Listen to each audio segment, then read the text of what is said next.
No, the show is not 9:40 UK time. I was just trying to some setup. I don't know. Sometimes these things usually register. But anyways, I'm online now, trying to figure out everything. But I think everything is working perfectly now. I've just been spending the last 10 minutes trying to put some setup in place. But anyways, it's okay. And I hope you are. It's been quite some time, long time, a little bit. But yeah, I made it. I decided that we're going to do it just on Wednesday this week. A little bit tight schedule that I have tight schedule, but anyways, let me try to cover the program we have today. We're going to do mock 6. So as I said earlier, let's see. We have one person on live, but while the other guys are going to pop in at another time. Hope you're doing great. And just to answer your question, no. But anyways, we're live now, and for all those who are new, pass around, you're welcome. And for those who have been who are already old, yes, welcome back. Is it 4 days, something like that? Yeah, but last week, let's say last week. Yesterday was a little bit. Yesterday Tuesday, so I had some courses. I had some course that I had to do because, as I told you guys, I'm also giving an online structural program. So the course started on the 7th, so I had to also be there doing that yesterday. And today, yes, I'm back here again with you guys.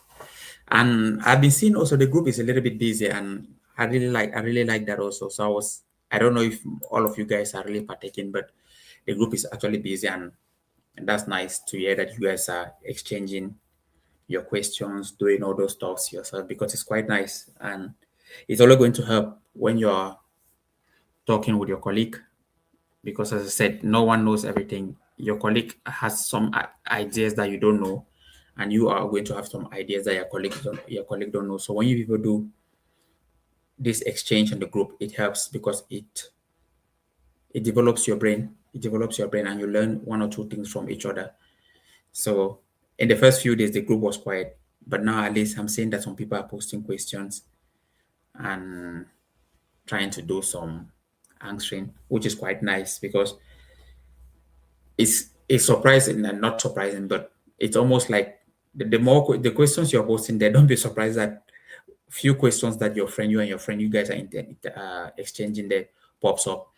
And then if you didn't even read the question, then you say, oh my God, I remember this question that this my friend answered like this. Oh my God, if you didn't remember, then you start thinking, oh, how I wish if I had paid attention and would have answered that question. That's how it's always now. The things that you neglect pops up on the exam day, then you are like, oh my God, but it's late. So don't minimize those questions that you have also, that you are just doing those few things in the study material. I mean, with your friends there, because if you are doing that kind of thing just on your free time, then you might get one of few questions that can help you guys also. So that's great. But again, it's nice to see you guys here, and honestly, it's a pleasure for me to come back and again to chat with you guys. As I said, this thing also is a privilege for me because also I'm also improving not only my knowledge, but I'm also keeping the things on my brain so that it doesn't go out. Because teaching here, you have to always also refresh your brain, going through the study materials again regularly. Also, the things that you have done before, you have to just glance through it. So, as I always said, teaching you guys is a privilege because one, I don't need to learn too much if I'm going to negotiate deals. If I have to go and interview sport director or CEOs, which is the thing I like because I like to. That's the way I build my network, to pop into the office, interview CEOs and sporting directors, those kind of stuff. So when I'm sitting with them, then it's all these things I learned. I mean, all these things that we speak around contract negotiation and everything. It's not really a problem for me because my brain is always fresh. And also, it gives me the upper hand that when someone asks me a question, my brain is fresh to answer them. Then they see you almost always like someone who is always one step ahead of people. Then people rely on you for information, which is quite important in the industry. That I would advise you that even if when you pass your exam, if you can keep your brain fresh, that's nice because Everybody wants to work with someone, provide value for the person. That's the fact. It's like, I just give an example. You have friends, you guys, you have friends, but among you guys, people know someone who is maybe more intelligent or someone who is more focused. Not even intelligent, because intelligence is overrated. The people in life who make it out, the people who are more focused on like getting that 1% every day. So same like you guys, when you pass your exam, there's someone that maybe is in the group that two people want to work, like how people others usually do. There are people that they can say, okay, when I pass this person, we have good relationship, we can form our agency together, and then we move around, scout player, put into the agency, then we do the networking, because it's much easier. Two hands make make things easier, those kind of stuff. So you prefer to, okay, when we build our network, our agency like this, more easy for us because we can grow, because we have a relationship, or we had a relationship while we're studying. So just from the group, you can build even your network. I'm not, but depending on how also, because the agency industry is a relationship business. If you know someone has, let's take for example, contact, then another person has scout and knows how to scout. Let's give an example. He who knows how to scout players, and then another person knows how to network. Uh, if people combine together, it brings you a good collab. It brings you a good collaboration. So that's just how the agency is. So you take one person quality and add another one, add here, and we perform a very good team that is successful. Let's take for example, someone who has a good net, who knows how to network well. Because talking with sporting directors, you must also know how to network. You must know how to be able to speak to human beings, speak to people, and don't take no for an answer. It's not that you push, but someone who has done a lot of networking knows that there's always what we call timing, the right time, the wrong time, and also there's time that the person can be like, hey, these people lose a game. There's no point for me to contact sporting director. I know when I'm going to contact him. I'm going to contact him uh, not on a Monday. On a Monday, things are a little bit tense. I'll contact him on a Tuesday, on a Wednesday, when Monday is past, and then they are preparing for the next weekend game. So all these things are little things that you say, okay, that's when I'm going to approach him. We can have a talk about that game, because everybody nerves has calmed down. Then you can have a conversation then. But this is the person, this is someone who knows network, this is how he behaves, because he has been learning what is called human psychology. So, because when you're dealing with human beings, there are a lot of things you have to know in network. So you learn about human psychology. And the person who know how to scout can watch already a player and say, hey, this player is a top player. He's going to have the potential to become a top player. You know, there's just scouting. I'm just explaining this before we go into the material. So, guys, it's always nice to chat with you guys, to at least give you guys some feedback on the industry. It's like almost the first time when I had my license, I used to just feel that scouting is just something that you can just, there's not too much in it, because I used to have that idea. I think most of us who watch football, someone would just say, but can I not just watch a player, and if he dribbles past people, I just say that's a good player. If he does this, that's not a good player. If his first touch is bad, he's a bad player whatsoever. But I came to realize actually when I got a mentor in scouting, discovering that, oh, there's more to this than normal scout, than there's more to this. Of course, scouts also, they are not God, they are not superhuman beings. They do miss something, but majority of time, scouts who have done a lot in the industry have some ideas, who have very good ideas. There was one guy, ex-academic. There's this person, ex-academic Chelsea. No, ex director of Chelsea academic. He used to work for Chelsea at Chelsea for 30 years. So when I used to have a conversation with him, because I asked him about a player. I think you guys know this. If you used to watch Chelsea in those days, they used to be a very skillful player who was coming from the academy. They used to call him Charlie Musonda. Very skillful from Belgium.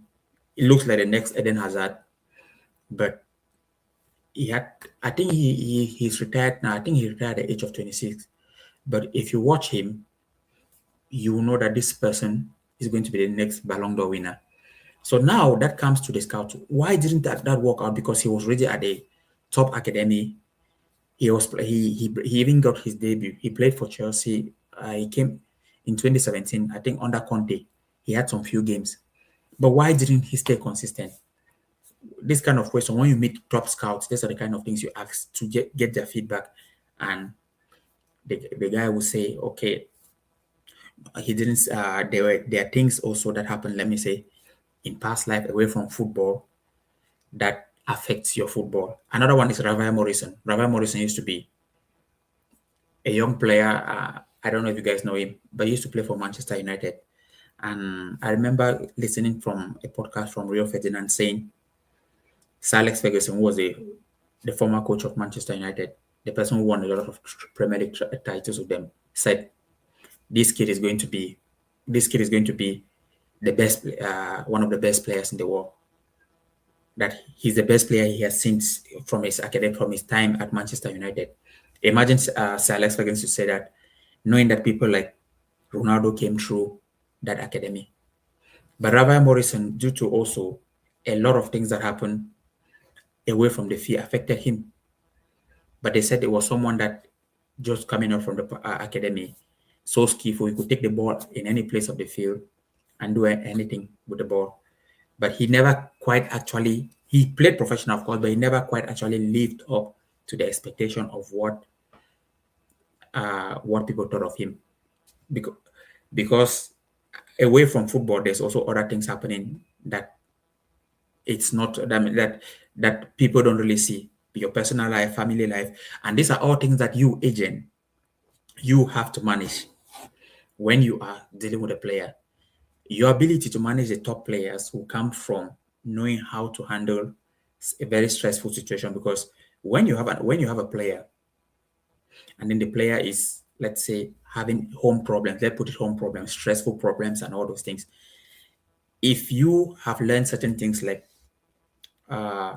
about life, you will learn how to handle those situations. Not just because an agent is not just someone that just say, well, when the representation agreement is there, that's when we work. Apart from when we have signed that representation agreement, I don't care what he's doing in his private life. Let's talk only when we have another representation agreement or when it's time to renew. No, you're not going to build a lot in the industry because you're working with human beings. So most of the time when you get your license, this is something that I'm just saying. You have to learn a lot, just not from football.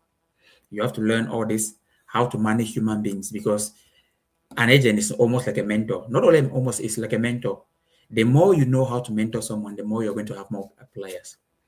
Because players in this industry, I had this example. I was talking to an agent. Let me just give it an example. I was talking to a friend of mine. We're talking about one of my player, the player I have. And I was telling him, okay, I have to take this player to this place. This team he needs to sign. And when he's 16, I want to take him to a team in Belgium. All those kind of, we're having this kind of conversation. And he went, how many times do you communicate with that player? I said, most of the time. He said, okay, they're good for you, because he said, you might have all this dream for a player, but if you don't communicate with that player and keep that player on check, like, you're going to lose that player. Because the moment you take a player to a professional environment, there are other agents also coming to watch the player there. And players are people that they don't just, you're not just going to like, the fact that he's having an agent doesn't mean he's not going to give his contact to another agent, because players have these things that he can give his contact to another agent and say, okay, just take my contact. We don't know. And that agent, what the other agent does would do is just go and check the player's name and discover that, okay, this player representation agreement, because everything is on the FIFA platform. You can check how long someone representation agreement is. So you can just go and check, okay, how long does this agent have with the player? Let's take, for example, you have 1 year left with the player. And also in a representation agreement, we all know 2 months to the end of a representation agreement, a player is allowed to talk to another agent. So other agents, once they take the contact of your player, they go to look now on the FIFA, they go to look your agreement with the player, with your player. When it is 2 months to that time, now they can say, hey, how are you doing? Or not even 2 months, let me say 3 to 4 months. Say, hi, how are you doing? Are you interested in I have this deal in Portugal or whatsoever?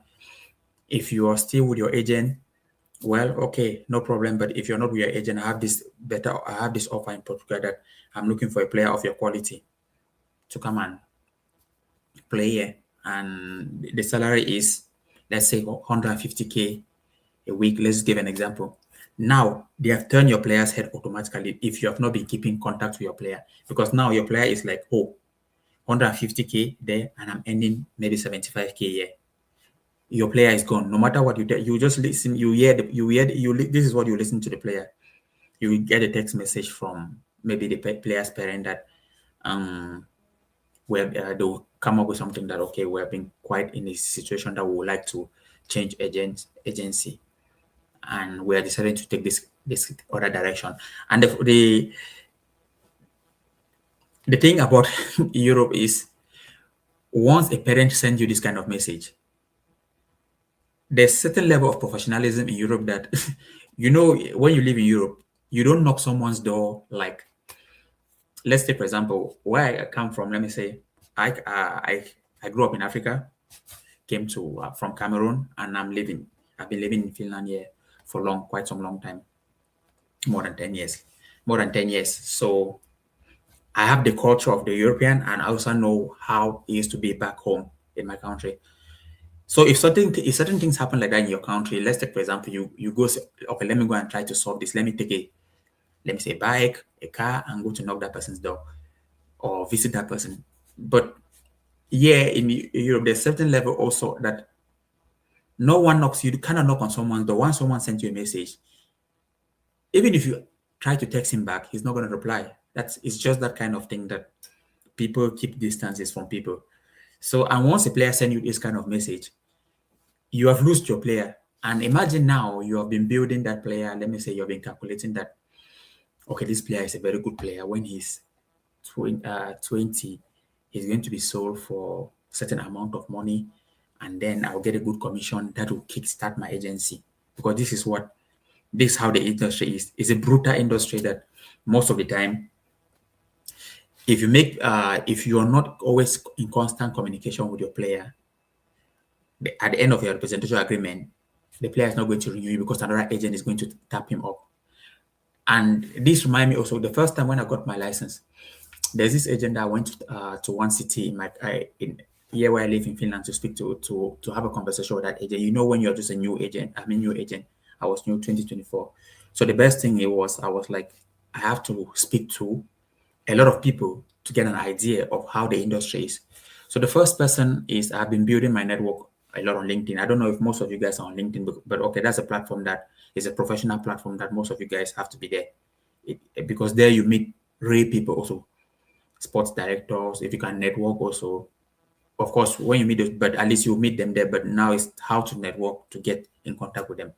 So I was having a conversation with this agent who is a very top agent, one of the best agents. I don't know if it's one, but probably one of the best in Finland. So he had a player because I had checked him on, and then he had a player that he had taken the player to Chelsea Football Club, and then he had also taken the player to Sparta Prague. Sparta Prague, that's in Czech Republic. Czech Republic. So now I had a conversation with him. Of course, he must have looked out my LinkedIn or my profile also. Then see it, because this is how it happens that someone looks your profile and say, okay, how is this person? Can we have a conversation? And then we booked a conversation because I think the time I called him, I think he had traveled to England. I don't know, probably to do a deal or something like that. But anyways, long story short, we arranged a meeting to have a conversation. So when we arrived at the meeting, when we arrived there, so we were speaking about, I was speaking how I want to grow in the agency, and he was giving me also his experience in the agency because he has been there in the agency for quite long. He has traveled around Europe, Africa. He's mostly traveling to Ghana, bringing players from there, bringing to different countries, goes to Denmark, goes to Sweden, everywhere. How when someone is experienced, then I was just trying to also tap into his knowledge. What is the most basic thing I need? What I also noticed that you need some money. You need some money. What I mean is you need some money is like there are a few things that I learned from having conversation with agent, that you'll be top agent no matter what it may take if you have some income that can allow you travel. Because this is the first big thing I noticed, that the agents who travel a lot are those who have some income to travel. And when traveling, you build face-to-face network with the most powerful network. Any other network comes behind it, no matter how good you are in networking. But those who do face-to-face network, that's the first network in the industry. And that comes all with your ability to have some finance in your pocket and to travel. So what do I mean by that? Let's take, for example, if I decide, okay, I'm traveling to Belgium, let's say I stay in Belgium for 2 weeks. Let's give an example, 2 weeks. And in Belgium, if I stay for 2 weeks, then I decide to say, okay, I'm going to visit. I must have already spoken to clubs like Club Brugge to have a conversation with sporting director or academic director or one person at the club, because that's how you find someone at the club that you can speak to, get your legs through the door of the club before you start communicating with that person, build a network, build good communication with that person, then before you can maybe see the sporting director. Or if you have also the chance to also communicate with that sporting director, good and fine, but at least you need to start from somewhere. So you start building your contact like that too. So now the person who have that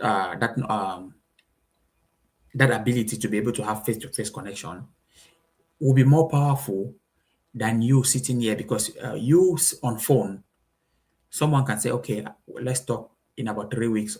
But just because that person doesn't have you in brain, he hasn't seen you face to face, your connection can quickly be wiped out because he just assumes you. But someone who comes and actually see face to face, they have a coffee chat and everything, that connection stays in the brain a lot.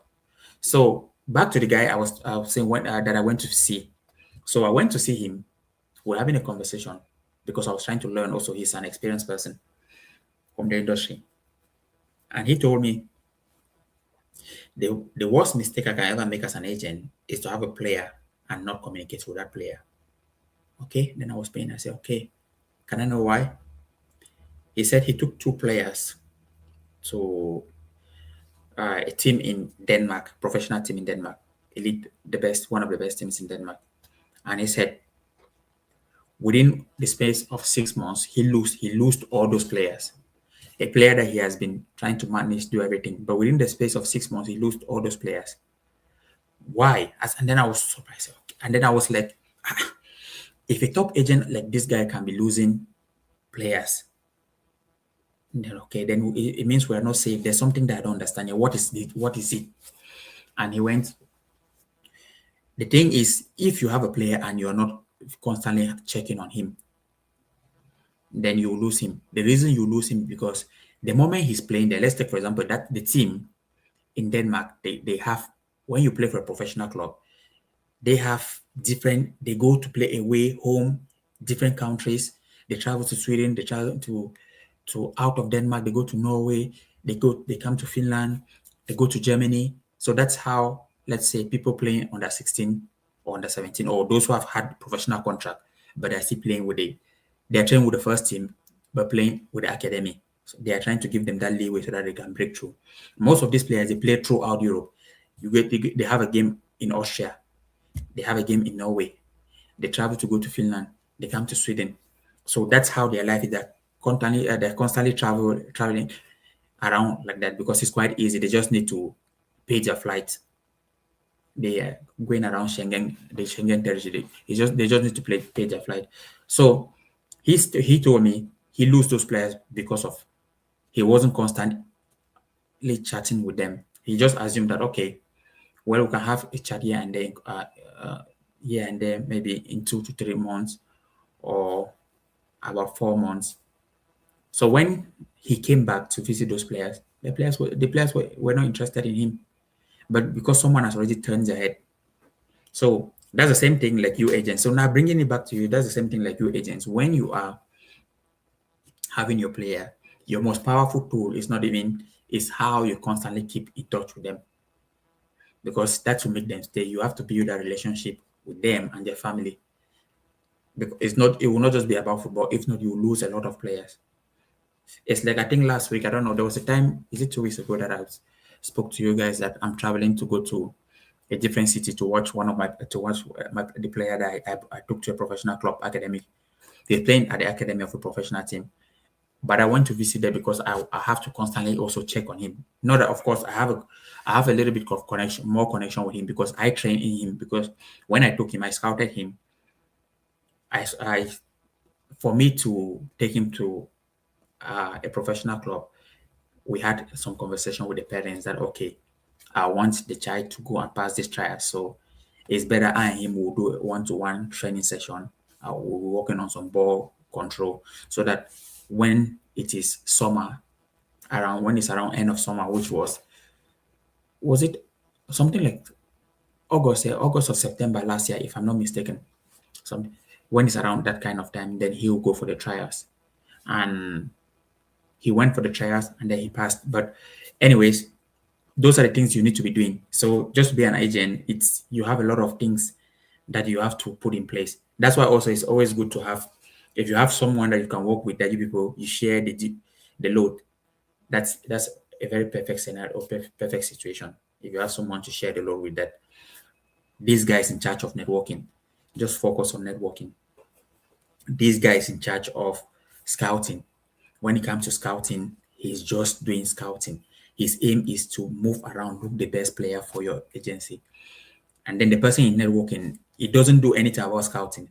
He's just in charge of going to watch games, talk to clubs, go to watch games, talk to club, get this coach number and put, get this person number and put. Then you have another person also who is in charge of doing other things. Let me say arranging, fixing things at the office. When I say fixing things at the office, arranging documentation, always in charge of documentation. That's how an agency is built. So that, excuse me, you share ideas and then you come up and form one agency that can be top. Okay. Okay, guys, that was just a little bit of talk because I like to have give you guys some feedback always about, not feedback, just have a conversation, especially because you guys also are trying to become agent, and it's always nice to have this conversation with you guys because it's something that I would say if you want to become an agent, the first thing is you have to like it, because I like to be an agent. As I gave you guys a story here, that the first time I discovered that okay, this is meant for me is when I was traveling to I did Norway, a trip to Norway. I think stayed close to a week there at Oslo. Then I was to visit football clubs. I think I've said that story here, but it was a feeling that you start having when I was speaking to sporting director, having a conversation with people, and I discovered that okay, this job is cool. This is a nice job that if you make it right, then you're going to have a very good life. Because I had the option to do coaching, but I discovered that I don't really enjoy coaching all the time. That's a fact. That's the truth. It's hard for me to say because I train people even up to now. The players who come to my, let me say, what the process I always try to do is I try to have, if I see a player, I try to also polish him a bit because I've I've gone to school, study. I did sport management, which means like a train instructor, sport instructor. Then also I have the business side of sport, so I have a lot of combination.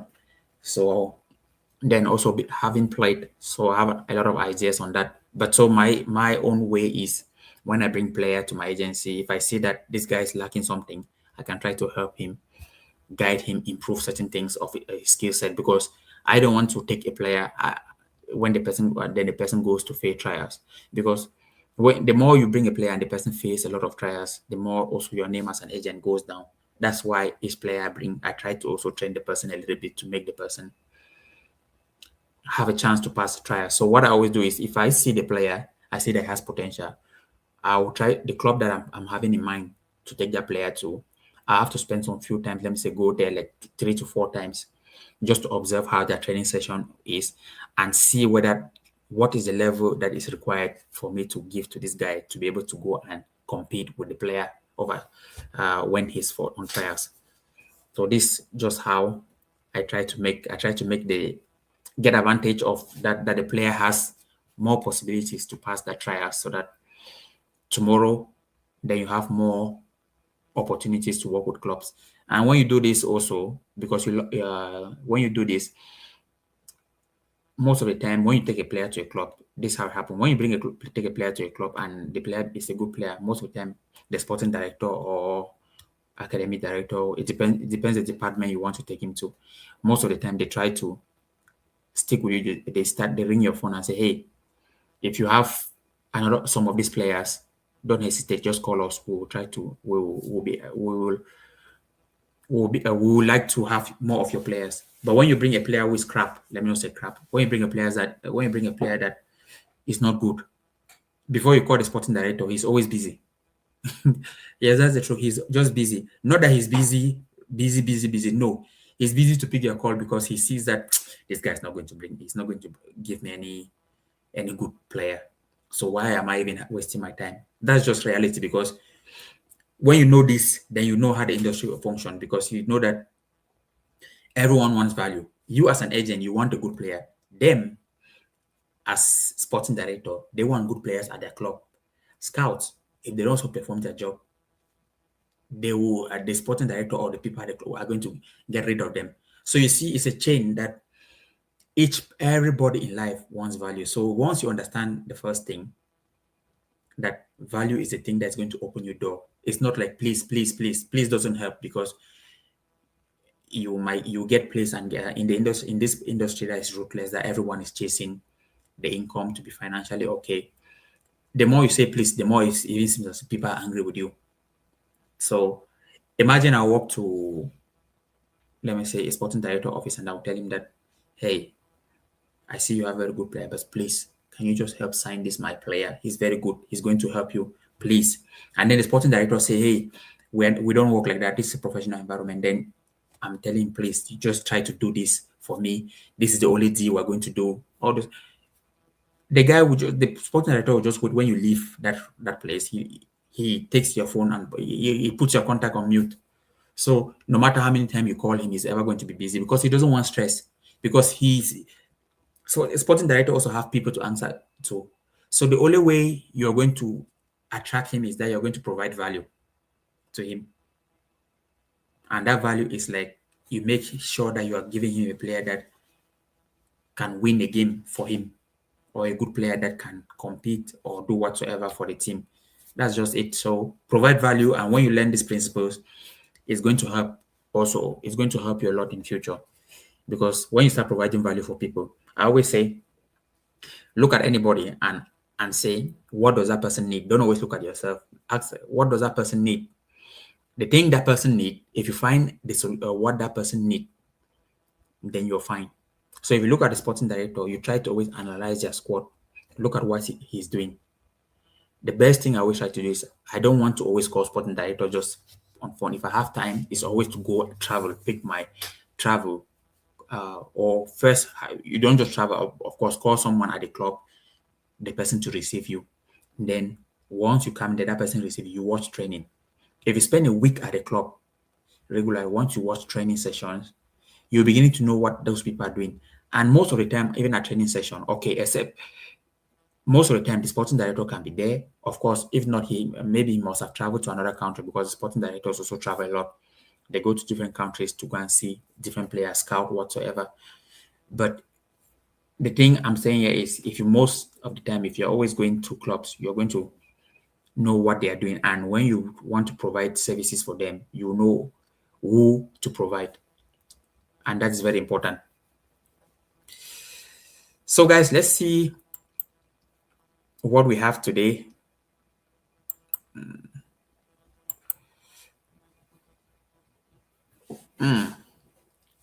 We have more question 6. We have more question 6 today.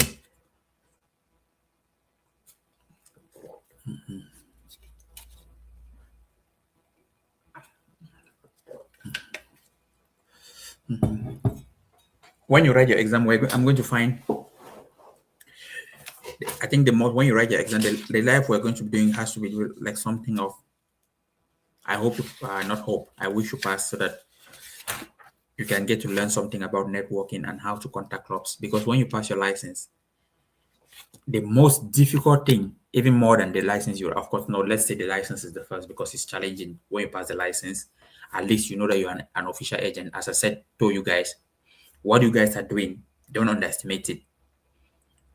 Thousands of people don't have the license, but they act as an agent. And how do I know that? Because it's like sometimes I get often sometimes on LinkedIn, like more than 20 people contacting me and say, hey, Brian, we would like to work with you. And we have this player. We want you to take this player to this club. We have seen that you are talking to many sporting directors, blah, blah, blah, all those things. And the question, if you ask, is it your player? Is it your player? You say, yes, it's my player. Okay. And you ask, and then I'll ask, okay, so are you a FIFA license agent? Say, yeah. And then I'll go, great, that's good. When do you pass the exam? Well, I passed last year. Okay, so what's your FIFA agent license number? Agent license number? I don't think I have that license number, but I'll check. Then you already know that, okay, that person is not a licensed agent. Because anybody who's a licensed agent already know that FIFA license, if you have gone through this and you already know that when you pass the exam, when you're awarded your license, you have a license number that comes with it. So that's just the way you take to discover that, okay, this person is not just an agent, he's just bluffing around. Because there are many people who claim that they are an agent, they're agents, but what they do is they just try to connect players to club. But what they do is they can go to search a good player, but they cannot approach sporting director, because when you approach a sporting director to sign a player, how do? You need to be an agent and you need to talk so that when you have a deal, that's a professional environment.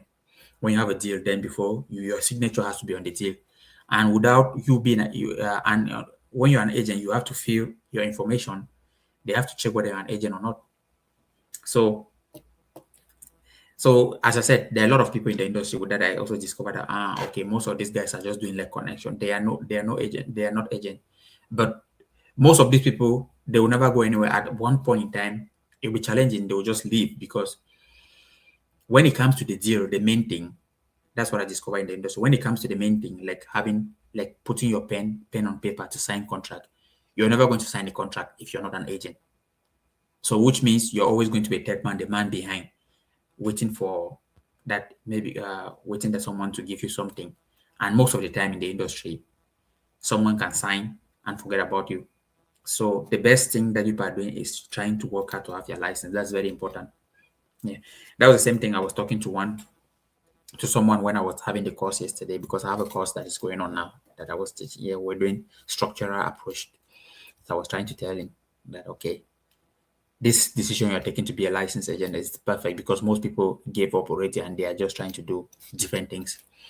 Just the fact that you are trying to pass the listen, I really encourage you guys. It's nice, because once you pass the license, trust me, you have a breath of fresh air. You will have that. You will have not that feeling that, okay, now I can walk to a club, and if they ask me, are you an agent? I say yes. And if they say, okay, you can even say, okay, this man, I have you have an agent number, license number. So that makes you already feel, have that courage to move and have a conversation with clubs. Because then if you have a player, you know that you can make that transaction easily. You don't need to have a player and then you're going to call another agent and beg him that, hey, which maybe the agent might not even pick your call. Say, hey, please, I have this player. Can you take this player and give to a club? And then if there's any deal, maybe you can give me whatever you want to give me. So that's how people try to do it to survive in football. But anyways, let's go to question 1 and see how it is. Let me bring your let's forget about a little bit of that networking, and let's bring your brain back to studies. Let me not carry you guys too far. You still have to focus on this, which is passing the exam, which is starting on the 28th. So let's start, and we will do some quick. We'll do it a little bit quick. So following a match which took place in context of the FIFA Club World Cup, the referee officially reports that Players FC were issued with 7 yellow cards across 6 of their players. Players FC are concerned that Players FC are concerned that they may be subject to potential disciplinary measures. Which statement is correct? Select one. So just select one. A, and as the players of FC. No, as the players FC have not previously received any yellow cards in the competition, the club will not be subject to disciplinary measures in that connection. B, only the players themselves may be subject to disciplinary measures in relation to the yellow cards received during the match. C, the players FC may be subject to disciplinary measures for improper conduct as a result of the individual disciplinary sanctions imposed by the referee on their players. D, players FC will only have been subject to disciplinary measures if the referee had imposed disciplinary sanctions on 7 or more of their players. So, what is your answer? And let's see. Good evening. Hello. Let me go through you guys. Is good evening. What is the link to the group? What is the link to the group? What do you mean? What's the link to the group?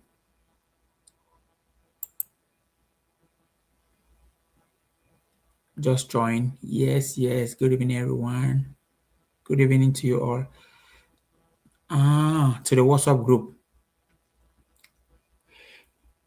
Okay, I'm going to try to send the WhatsApp group. Listen, does anyone have the number to the WhatsApp group again, guys? Wait, I'm going to try to. No, anyways, I'm going to try to add this person.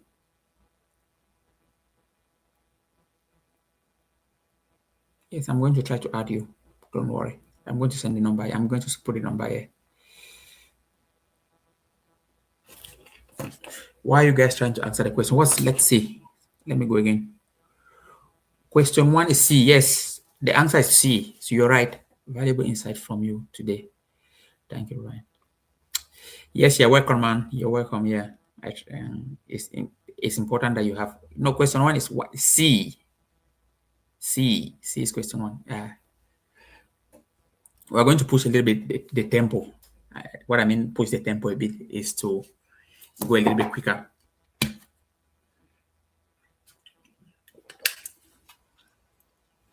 Let's move to question 2.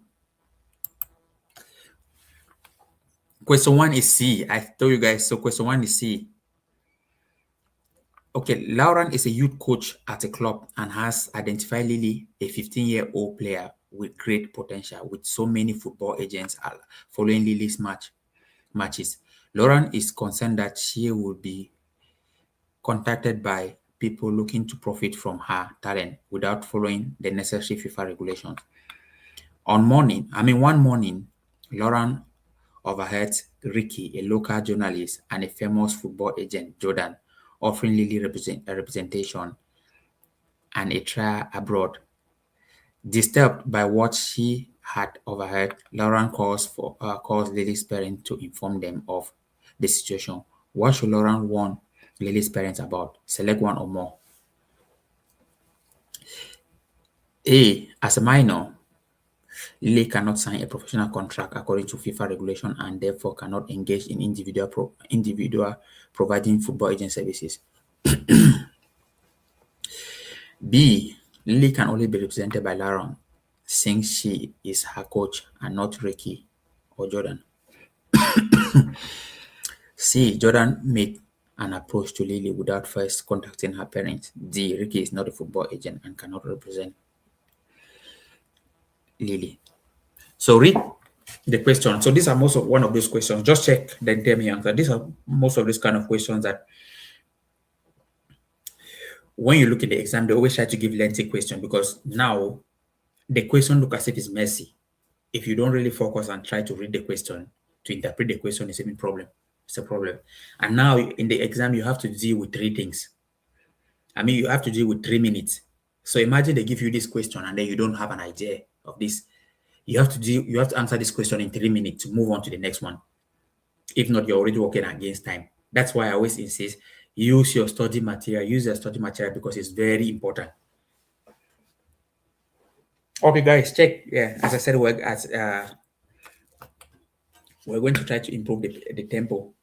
the pace of the learning today.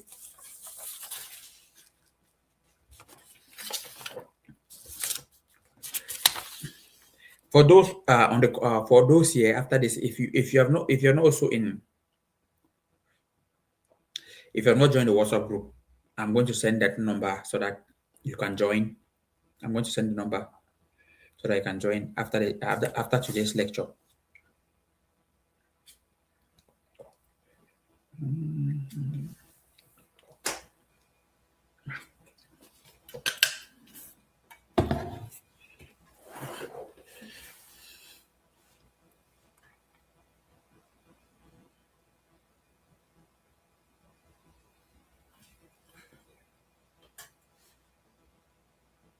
Okay, let's look at question 2. This is the one or more.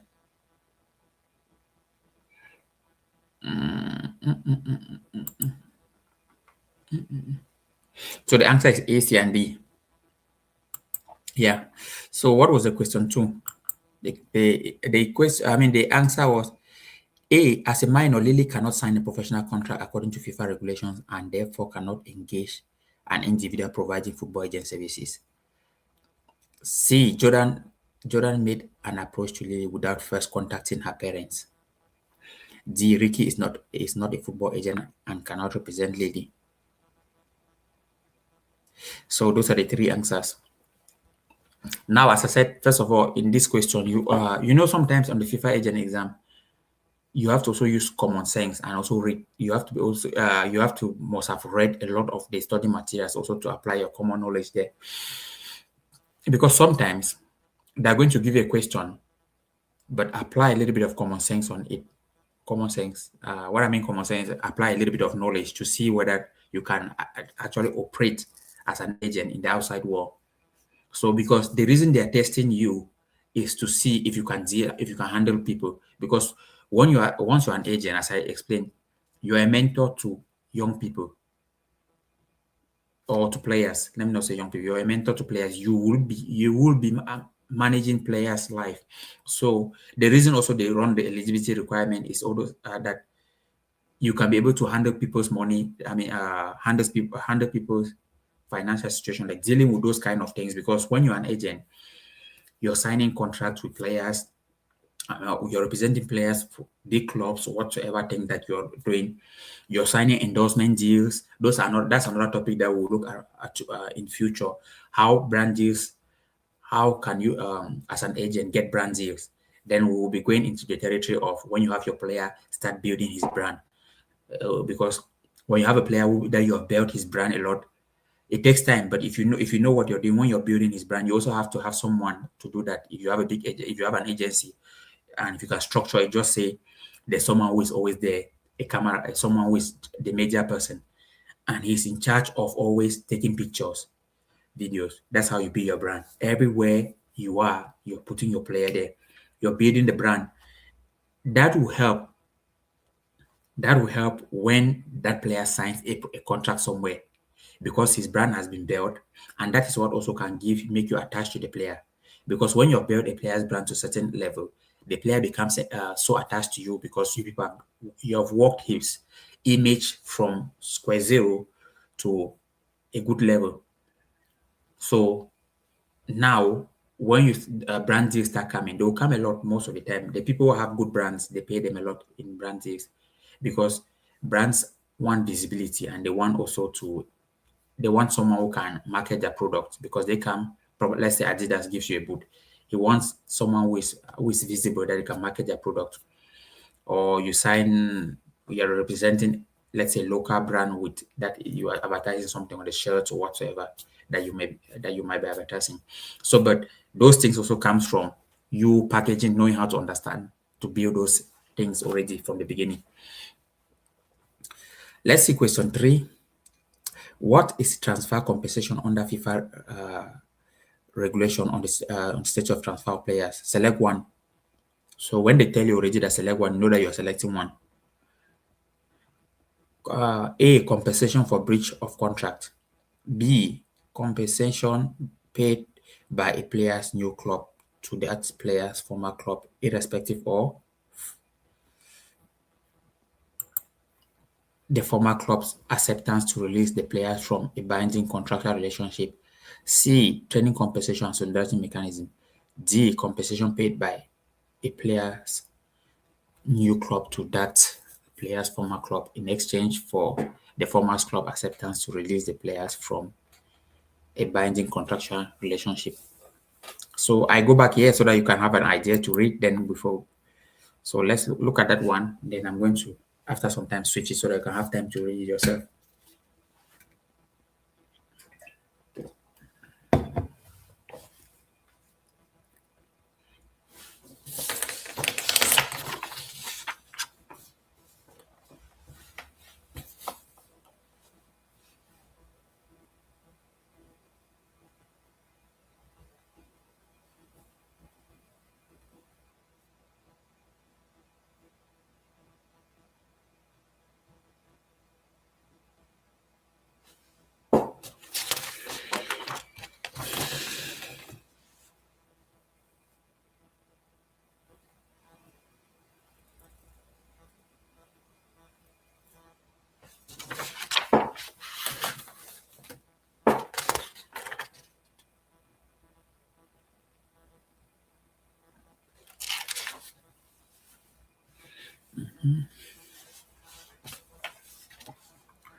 Here we go. As I said, let's see. Okay. We're doing three. Three already. Guys, I've seen just one answer, one person. Yes, greetings and welcome. This guy, this person. Greetings. Okay.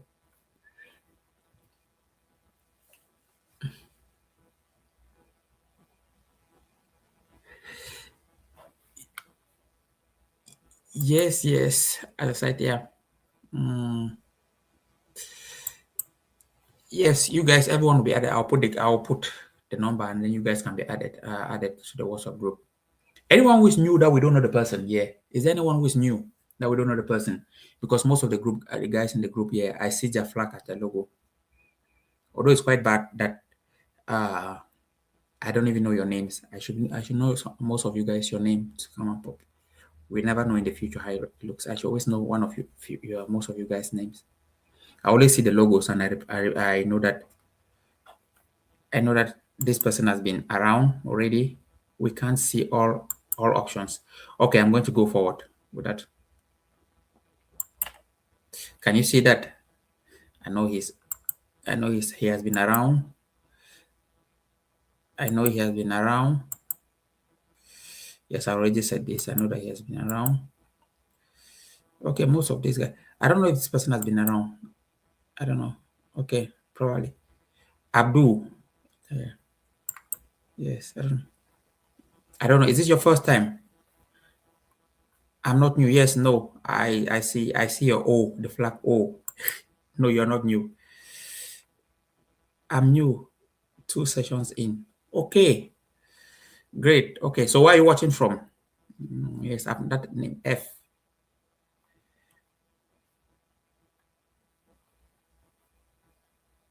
Okay. So there's another person also. Yes. Hi, I've been watching for a lot of past few days. Okay, that's great. So happy both. Yeah. Yes, welcome to the crew. Welcome to the group. But I haven't interacted in the chat. Oh, okay. Okay. Okay, good. I didn't. Okay, but nice to know, guys. Okay, but anyways, we're in the middle of the session. Let's just carry on so that at least we don't disrupt the session while we're still at 3. So I'm watching from UK. Okay. Yes. Yes. Welcome to everyone watching from different places. Yeah. And okay, let's move on. Let's continue again. Someone said 3C. Someone said, so let me turn the question. Someone said 3C. Someone said 3B. 3D, 3G, 3C. Just to. Okay. The answer is 3D. So which was compensation paid by a player's new club to the player's former club in exchange in exchange for the former club acceptance to release the players from a binding contractual relationship. The question, what was the question? The question was, what is transfer compensation under the FIFA regulation statute of transfer, under the RSTP? Let's put it like that. So what is transfer compensation? So that's what we call transfer compensation. If someone is under a binding contractual relationship, then if you want the player, you can pay off or whatsoever. But this is the definition of transfer compensation. And next one, why are we here already? Are we already here? 4? No, we should be here. Okay. So let's go to the next question.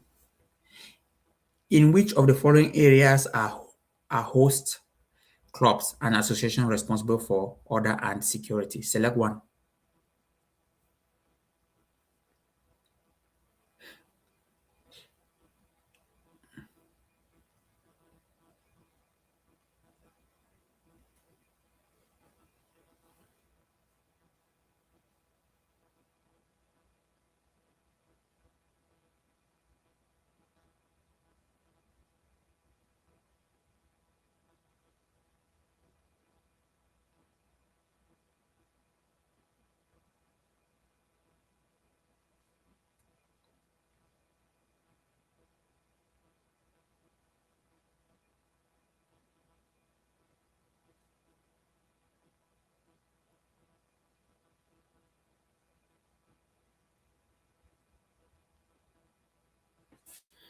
Let's not waste too much time. I think we know this one quite easy. Question 4. Yes, C. Actually, question 4 is C because it's almost like, just example, when on a match day, you always see that the host team always have its security there on the match day. They are the one in charge of security, and to make sure the home team is always in charge to make sure that everything goes on perfectly well. So they are in charge of security always. And then question 5. Tanya is a successful businesswoman who has identified a need for a local private football academy in her city. After proceeding with her business plan and setting up youthful academy, her success quickly draws the attention of AFC Adult, the national champions of Pangaea. The owner of AFC Adult offers Tanya a partnership under which youthful academy will be affiliated to the club and play in Pangaea Youth League, with Tanya receiving a 5% ownership stake in the club in return.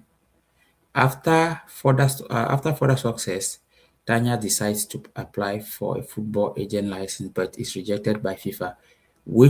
Why is she rejected? Why is she rejected? Select one or more.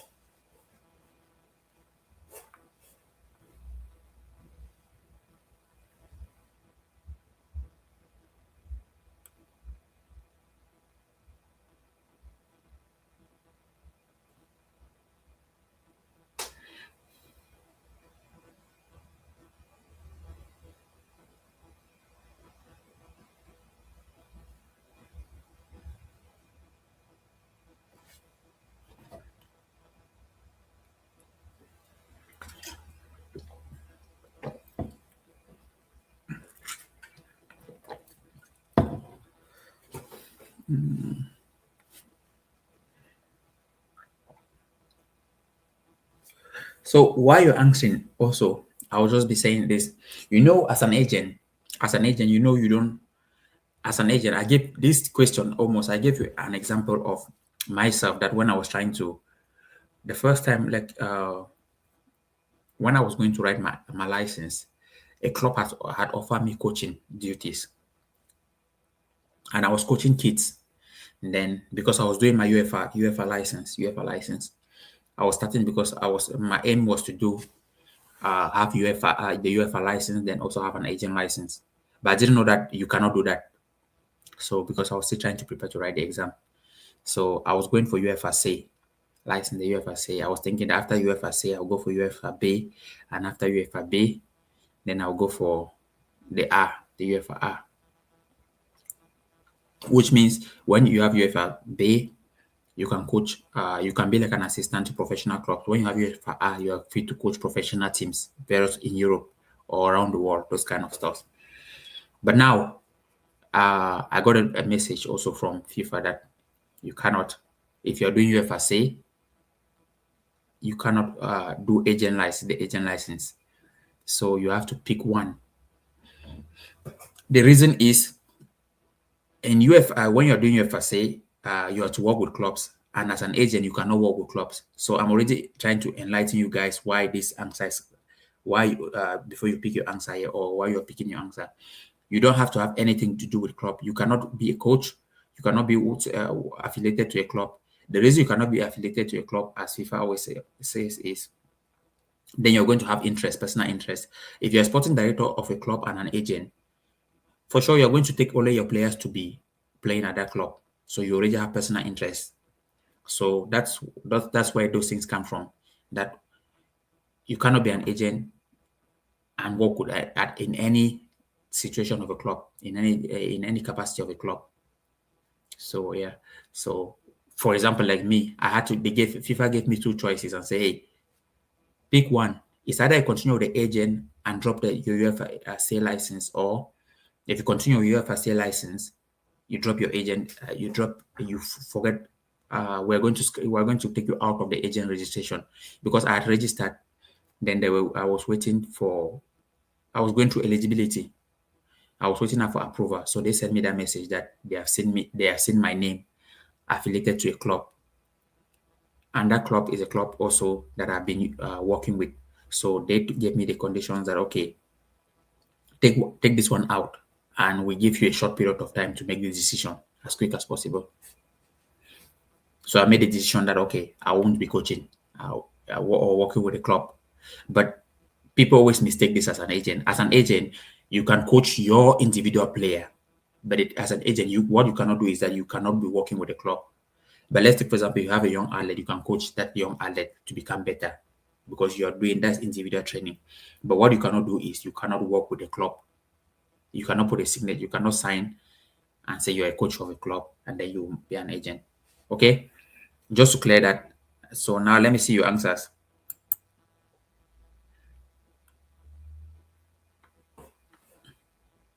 ABD. So let's see. The answer is ABD. So who had it?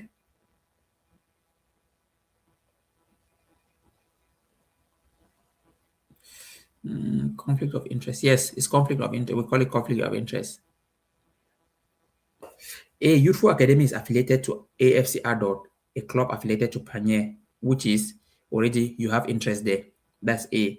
B. Tanya has an interest in youth academy, and then D. Tanya has an interest in AFC Adult. So anything that is connected to ABD.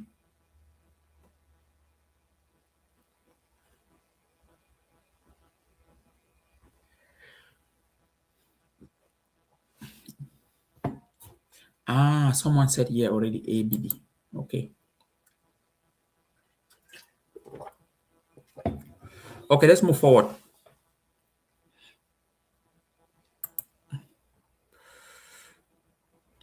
Question 6. What can a party do upon receiving notification from the FIFA General Secretariat of final electronic player passport? So first of all, you guys have to know what's electronic player passport. Select one or more. So I go again. What can a party do? Just electronic player passport. This is where all your information are registered about whether a transfer or whatsoever, all your information. So if they check it, they have to see all your details as a player. That's called electronic player passport. So when you also hear of this thing, like player information, when players are moving clubs, what he has in the system is his electronic player passport. When they check it, they discover that he played in this team, he played in this team. They call it your electronic player passport. Okay, for those who didn't know, but I will think most of you guys know.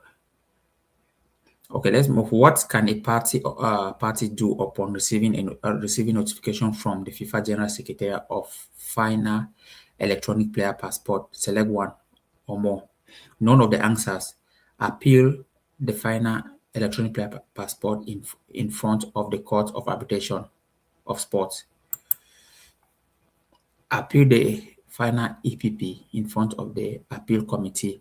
Consider that the registration information containing in the first final EPP of a player will in principle be binding on any future final EPP. So I will go here a little bit and then before we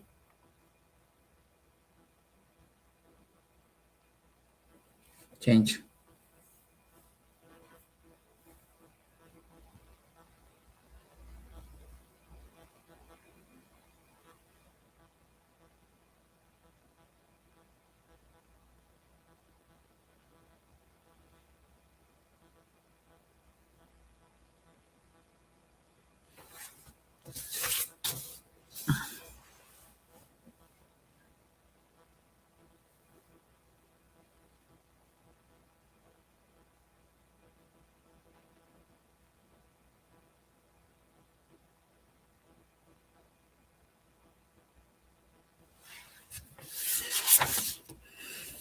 Okay, let's move. Let's see. Let's change a little bit.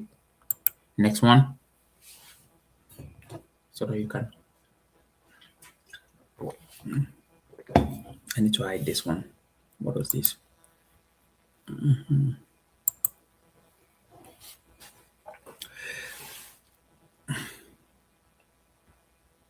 Okay. Question 6. Let's go. Question 6. You said B. B is not the only answer. There are two answers there. Let me just give it this in. B is one correct. Appeal for the appeal the final EPP in front of the Court of Arbitration. Yeah. So when you receive a notification, when you receive an information from the General Secretariat about your EPP request, and so the place you can appeal or go against the decision that you're not happy with your decision, you can go to the Court of Arbitration of Sport. Okay, that's correct. That's one, but you have another one. So B, and let's turn. And what's the last one? BD. So it's D. Consider that the registration information contained in the first final EPP of a player will, in principle, be binding on any future final EPP. BD. Just before we continue, I would like to ask this question: Is it challenging to do? Let's say when you read the question and I ask you guys, can you locate that question in the study materials? How do you guys feel? Let's say if the exam came up today, how is it easy to locate? Is it easy to locate in the study material, or you guys you face challenge on those things?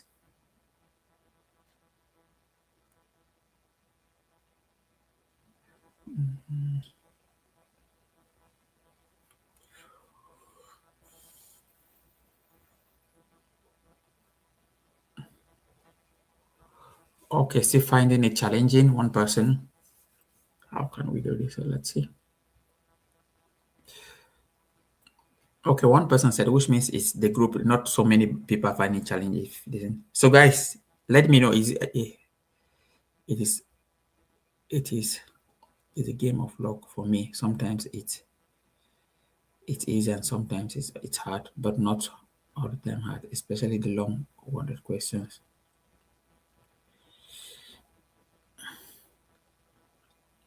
Especially long worded question, yeah.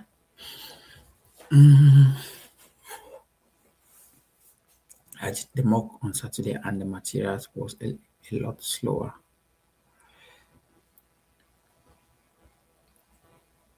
So yeah, the thing is, with the exam listen, as you know that because it's good you have an idea that the exam is going to come and you're going to use your study materials, but now it's how you can navigate around it. Yeah, to navigate around it, because For example, like we see these questions that are long. How do you take to find those long answers in the study materials? You have to use also what we call, I think most people try to go with control F, but I think I explain you guys about control F is that they can ask you a question on transfer. If you go and type control F, it will give you like more than 100 words of transfer. Now you start screaming, going gradually. You end up not really saying your answer because the thing is you get you don't have time for that. If the exam was just 1 hour 30 minutes, I think many people will pass. But it's just 1 hour, and you already know that those 20 questions, you need one question 3 minutes to answer that question. So you don't have time to even use control F. But because most people that when they write the exam, I come back and when we have a chat, the ones who didn't do well at one point in time, and I was trying to tell them that okay, you did this whatsoever, and they all discovered that the control F doesn't really work because except it's always, let's say, control F can work for something like bridge transfer. There's not many bridge transfer you are going to see in the study material. It's only one bridge transfer. So if they ask of it's under RSTP, if they ask that about bridge transfer, if you can write your answer, you can still go and verify it because you can just type that name. But if they come up with a name like uh, representation, that's a word that is common a lot inside the study materials. How many times do you want you if you write there's representation under transfer, there's representation under status, under state, there's representation everywhere. So you get like more than 100 of representation. How do you flag it up to come up with the right answer? So the thing here I would say is I give you also one trick that learn to use your learn to interpret question. Let's take for example, if they ask you a question under this question, the first things that when I'm asking these questions, you should already be trying to know where can this question be found. You should be able to read a question and discover that this is under RSTP. That's the first thing that is going to first start to make your mind prepared. You have to know if it asks you a question, whether that question comes under status. Is it under the disciplinary code? Is it under the ethics code? Is it under the FT? FT is Football Tribunal. Is it under FIFA Clearinghouse? Is it under FFAR, which is Football Agent Regulation? Is it under the RSTP, which regulation the state of transfer player? Is it under safeguard? So you should be able to look at the question and say it is under that place. The next thing, these are very key things I'm telling you. Then the next thing is if you can do that, then all those things you have to know their table of content. When I mean table of content, I mean you should know where those things start. So I gave a trick here last time that when I was writing this, one thing I used to do when I sit on my sofa, I will sit and then I will make sure that all the study material, I will know that what's the first page of the study material, what's the first study is FIFA status. It used to be it used to be from page. I think from 1 to 47 on my study materials. That's 2024. I think. Then I will say, okay, what is the next? It was disciplinary code. It was like from 48 to 100 and something. I'm not quite sure now. Then I'll go, okay, what's the next? Ethics code. I'll go from page 100 something to what? Then I'll go, what is the next thing? Was it RSTP or was it Football Tribunal? Or so I'll have all these things set up on my head till the last, which is FIFA Safeguard.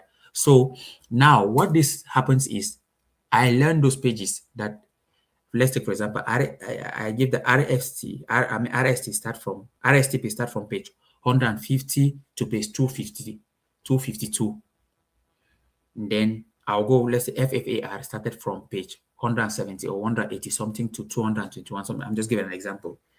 So now when a question comes, which is under RSTP, I already know that it's from page 150. RSTP start from page 150. What this thing saves me is I just open my study material to page 150. I look at the table of content. The first thing I look there is I'm going under, if he's talking about representation, I'm trying to find on the table of content where is representation. So this I'm doing as quick as possible. So the moment I read a question, I glance through, I know I don't know this answer. This is only when I've answered, because the way you answer the exam is you first answer all your questions. When you enter the exam hall, the first thing you do is try to answer all the questions you have been, the thing you know. So I used to go, I will just go like, let me say, I will just go through If I know question one, I answer it as quick. Question two, I go and answer. Question three, I go. Question four. If I don't know question five, I think that I see maybe it's a long paragraph like this. I try to say, I say, okay, no, I'll skip that one. I continue six, seven, eight. Then since as I have been doing a lot of past questions because I did a lot of past questions. Most of the questions we're treating here, you see exact questions also you can see exact questions in the exam. But now, why many people fail? Because last year we had 18%. Why many people fail is most people don't know how to use the study materials. So now, if they go and answer, let me say 10 questions, which means they still have to have another extra five, which is 15. And now they need to use study material. If not, they will do guesswork. And we all know what guesswork leads to. Guesswork is hard. So this is where the study material comes in now, that if they give you a question under RSTP, because you have answered first 10 questions, maybe let's take, for example, in the first 20 minutes. Now you have time now to answer, let's say seven, or you can say, okay, let me really answer this once I know it. Let you take your time because you have time now on your side because you're trying to manage time. That's why it says structural exam. You're trying to manage time. If you make a mistake and go and start answering from one to the question that are challenging, you still stay on it and spend 10 minutes on it. Before the exam want to finish, probably you're still on maybe trying to answer question number 10, and which means you've completely failed already. So you have to have an idea of how to approach the exam. So now this is also why I said the book, if you want to learn how to use this book, you have to learn those pages. Do this as what I'm telling you. If you learn those pages, that's the first thing. Because the book is quite big. I know how challenging it is. But those are tips that is going to help you learn how to master those pages. Then now when you look at question here, you read it. Then you can start to go and try to practice this method as I told you. That's how you can put yourself you can help yourself to pass the exam using also the study materials. So where did we stop? We did okay. Question 6. Did we answer question 6? Let's see. Let me see. What do you guys? Okay. Okay. Yes, we answered question 6.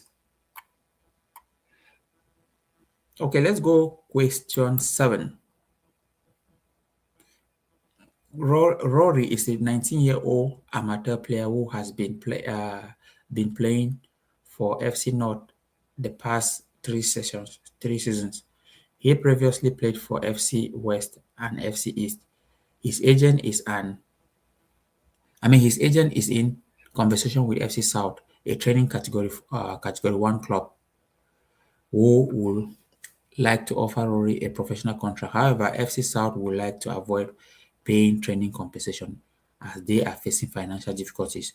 Which of the following solution is permitted by the FIFA regulation? Select one or more. Rory could sign his first professional contract with FC Central, a training category 4 club, so that FC South do not have to pay any training compensation and could therefore offer him a high salary.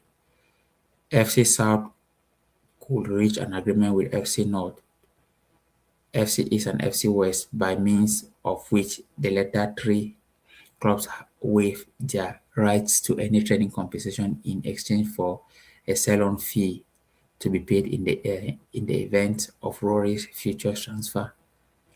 C. Rory could sign his professional contract with FC Compass, who can afford to pay the training compensation even though they are offering him a lower salary.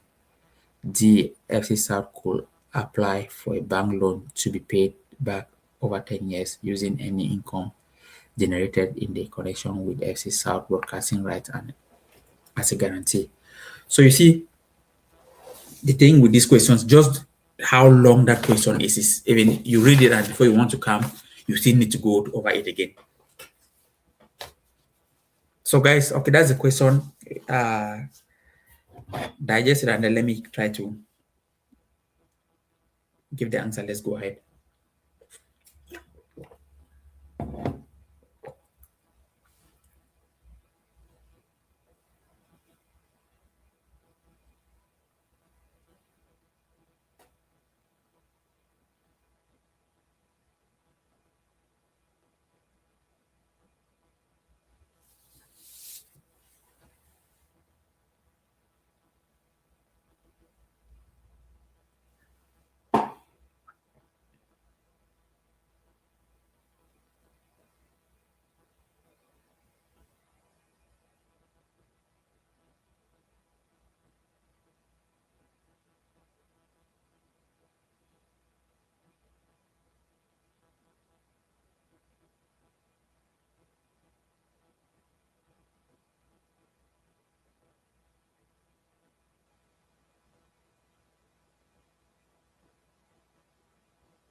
Okay, let's look at it.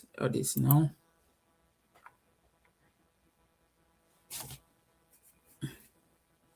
People say BD, BD, BD. Okay.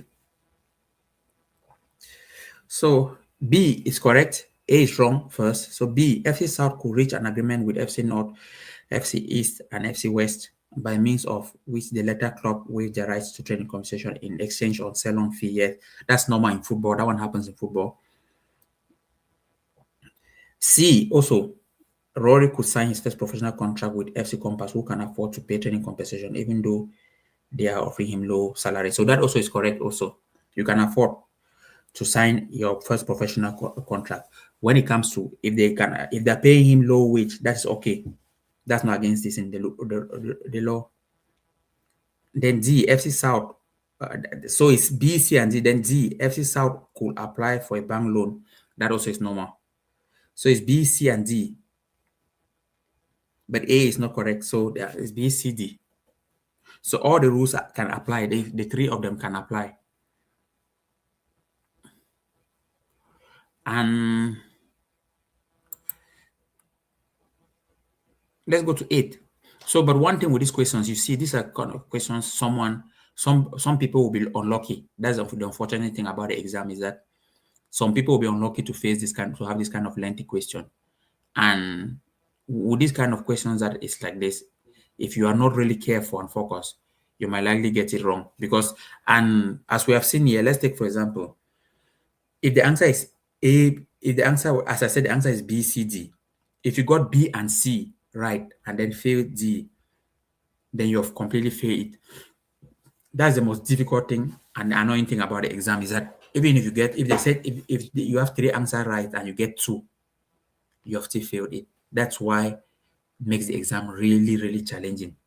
Because some people fail not is because they have some two answers right, then they made a mistake to click the next one, and then they fail. They swipe it. They complete because the computer will mark the exam.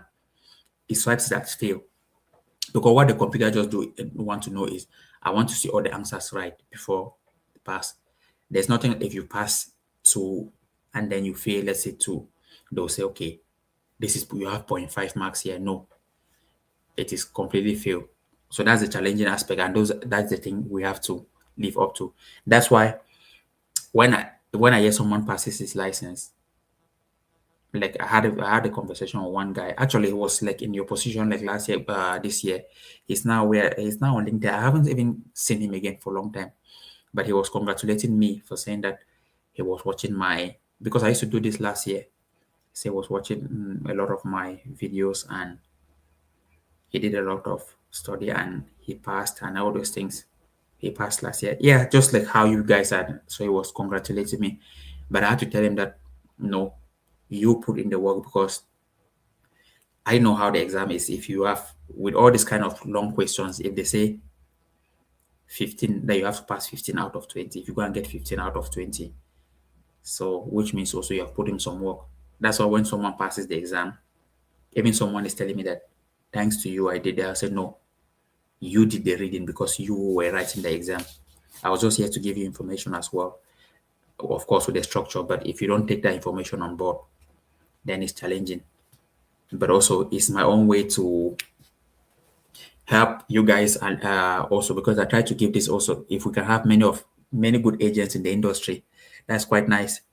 And why not? Because one thing I also noticed in the industry is that there are many I don't want to say in the industry because I've not been that long, but I discovered that there are many people that don't really go with the rules because it's a hustle culture. What I mean hustle culture is brutal. Let's say people are trying to take your players every moment as possible. This is what I discovered a lot that because they know that because the way the industry is, you can start with someone and then in the next moment that someone can earn millions and the next moment and then another person can be there for 10 years and never earn millions. So that's why the industry is brutal. Take for example, you have a player you have been managing and trying to help that player. Then the moment that player arrives to a certain level that he's having some quality, an agent come and sweep him. And when the agent sweeps him and he signed a 2 years representation agreement with him, take for example, that player was 15 years, then that agent sweeps him. and he has 2 years with him. Inside that 2 years, he has right to sign. Let's say he's in Europe, he has a chance to sign a professional contract at 16. Then he signed a professional contract. Let's take for example, and then he sold for let's say 2 million. Then the agent fee. Then they are talking to the agent that okay, make this deal happen, and then you have a compensation of about let's say 100K. So now you see that agent's life has changed completely. 100K euro in euros. That's big money. When I say big money, that's money that you can travel, do things with it. You understand? So you see that that's why people are constantly fighting for people's players, and you need to be more educated to really go through the industry because there's a lot of hustle. I remember I used to because I used to write a lot of stuff. I write not used to, I still write stuff on LinkedIn. And the first time I started, I didn't know this. So a lot of the OBs, a lot of the old agents that have been in the industry. So when I post something which is right about they were not happy. It's almost like you are revealing some truth. But once I discovered, that's when I also started learning that this industry, there's a lot of hustle culture there. What I used to post, like, that means I will be trying to enlighten parents about service fee. So, for example, I'll put a post on LinkedIn like, "Hey, parents, if you want to, if you want to find a good agent, and the first thing you want to know from that, first thing you want to know is, I hope that agent have a license, and if the agent doesn't have a license, I mean, always ask him because I know parents don't know because parents don't have an idea of these things. I said the first thing ask him is what is or ask the agent what is your license number. If the agent cannot respond to that, don't work with that agent. Now, the people who have been in the industry who are trying to do like who don't really have a license, who don't have agent license, they'll come and say no, that's not right. All those guys, they will try to put different kind of comments. But that was when also I was learning that the industry, there are a lot of people who don't have license and they are trying to work hard to do their deals one or two ways. But I was coming from a point of like, this is the information I've gone through this exam and I've passed and I've studied the subject matter a lot. I've been teaching agents, I've been teaching people who have gone and passed the exam. So when there's some of this information, it's just my job to put it, not my job. I like to put it there because because most of the time also this information, when I'm talking to clubs, let's take for example, as I said, I went to Norway to interview CEO, and one of the things we're having conversation about how the agency is, and he was saying that what's my aim to become an agent, and why did I not try to work with a club? I was giving my things. I was saying no, I don't want to be stuck around one place because I discovered that being a coach, as from what I was doing before, being a coach, I come in the morning, I arrange the code, put everything, coach kids, I go home and come back. It's almost like a job for me as well. So yes, I like football, but I don't want to be a coach. We were having this kind of just normal conversation, and then we jump into agent. How do you see the industry? And he was asking me questions, a little bit of vital questions like how bonuses works. Of course, he will know, but he will want to hear from you some details that probably maybe he doesn't get right to speak. He doesn't speak with many agents, but because I was having a meeting with him, we, we were just having this conversation. Very nice CEO, because I think that's one of the most best CEO I've interviewed. CEO of Valeranga Football Club in Norway, a football club of Valeranga is elite level, the best. They play at the elite level, and yeah, very open. He was a very open guy, and I was quite really happy to have him chatting with him. I think he's one of the first person that I saw. He's a nice guy. Of course, most of the guys I've been interviewing, they have been quite nice because I'm trying to. You try to learn how CEOs, because that's my thing. I try to learn how a football club functions before I try to also bring a player in future there. I don't just want, or maybe it's because I'm not really, let me say, desperate for finance. Let's put it that way. Because for example, if I was that desperate, then it would be like something like, hey, you try to make deal as possible. But probably it's because that might be something. Someone might have a different approach. But my aim is I want I don't want to do deals that are like 5,000 euros, this kind of deals that.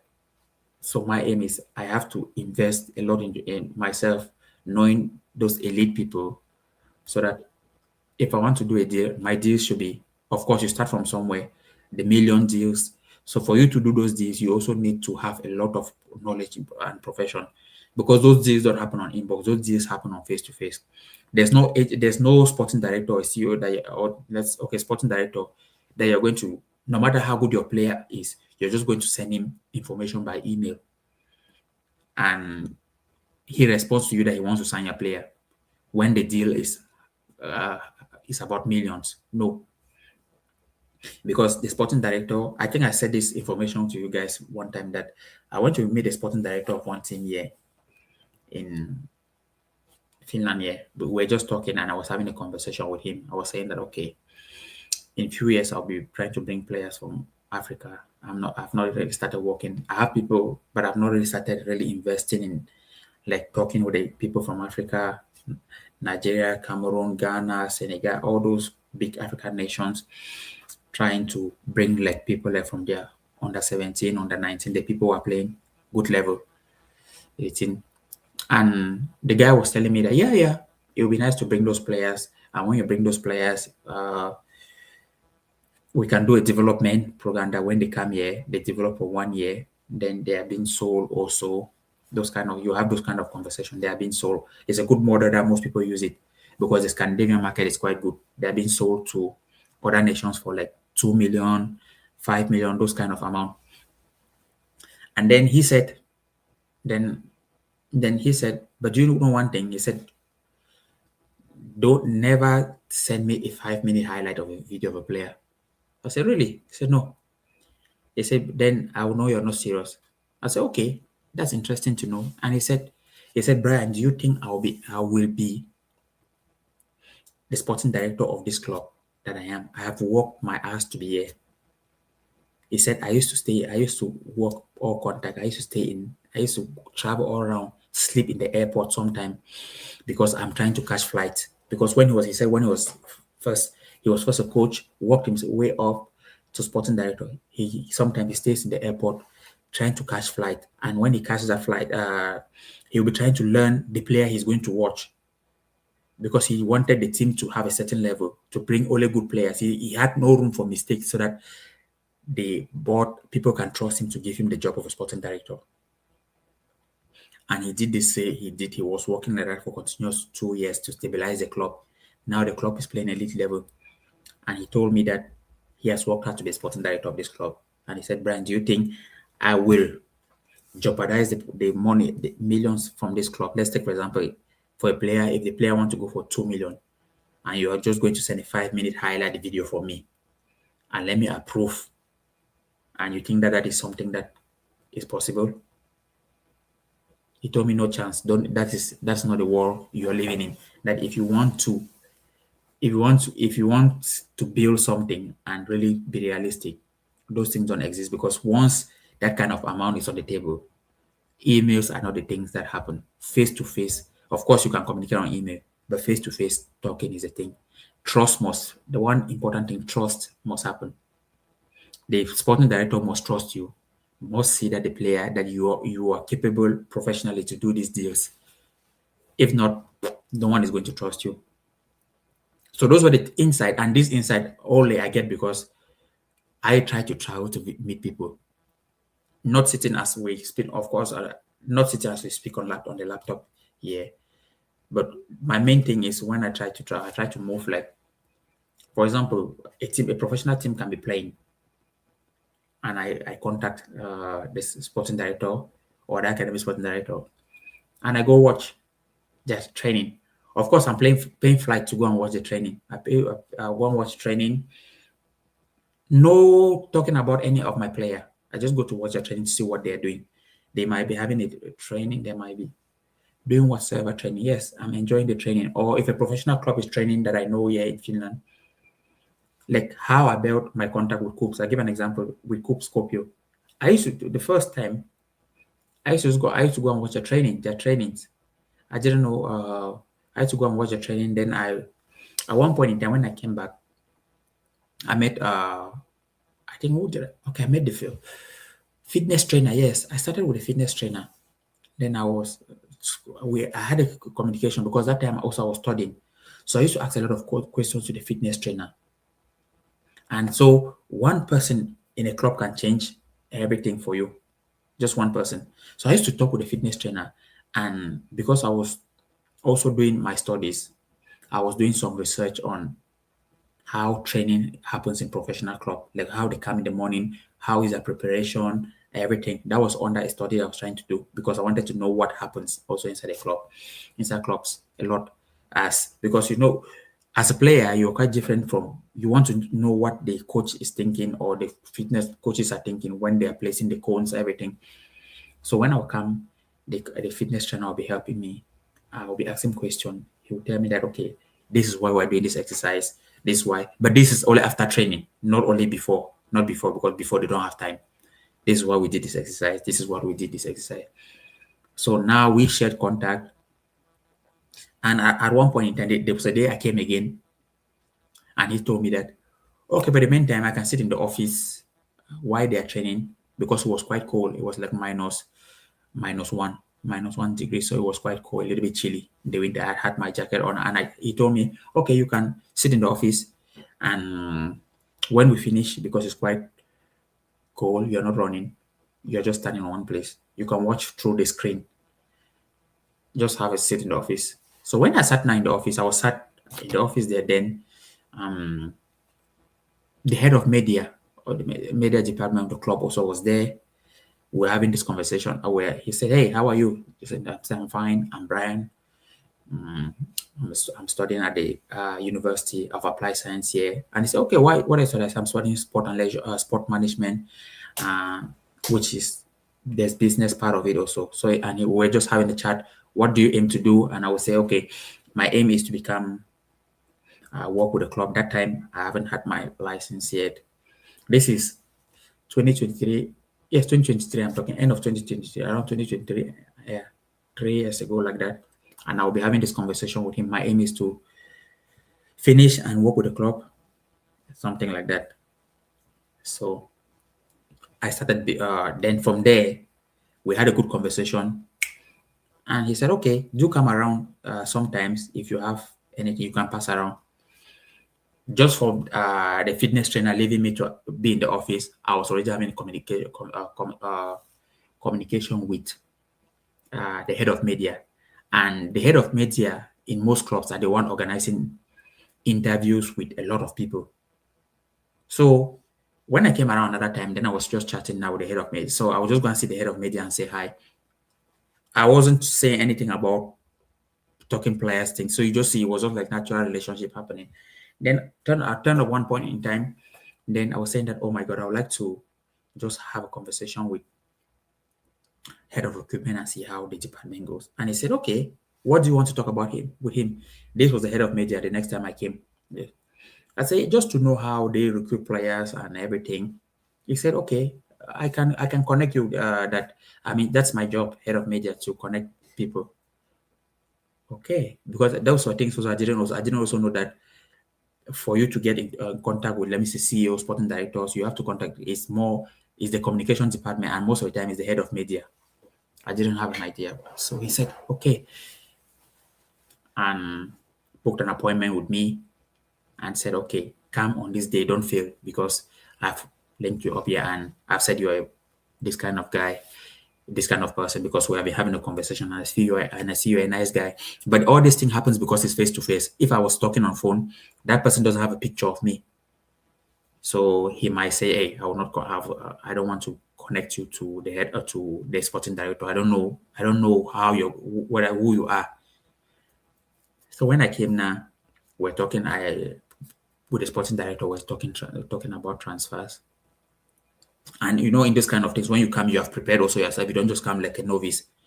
You also make sure you go and research, look what is transfer, all those kind. You ask your questions and everything prepared. Make sure.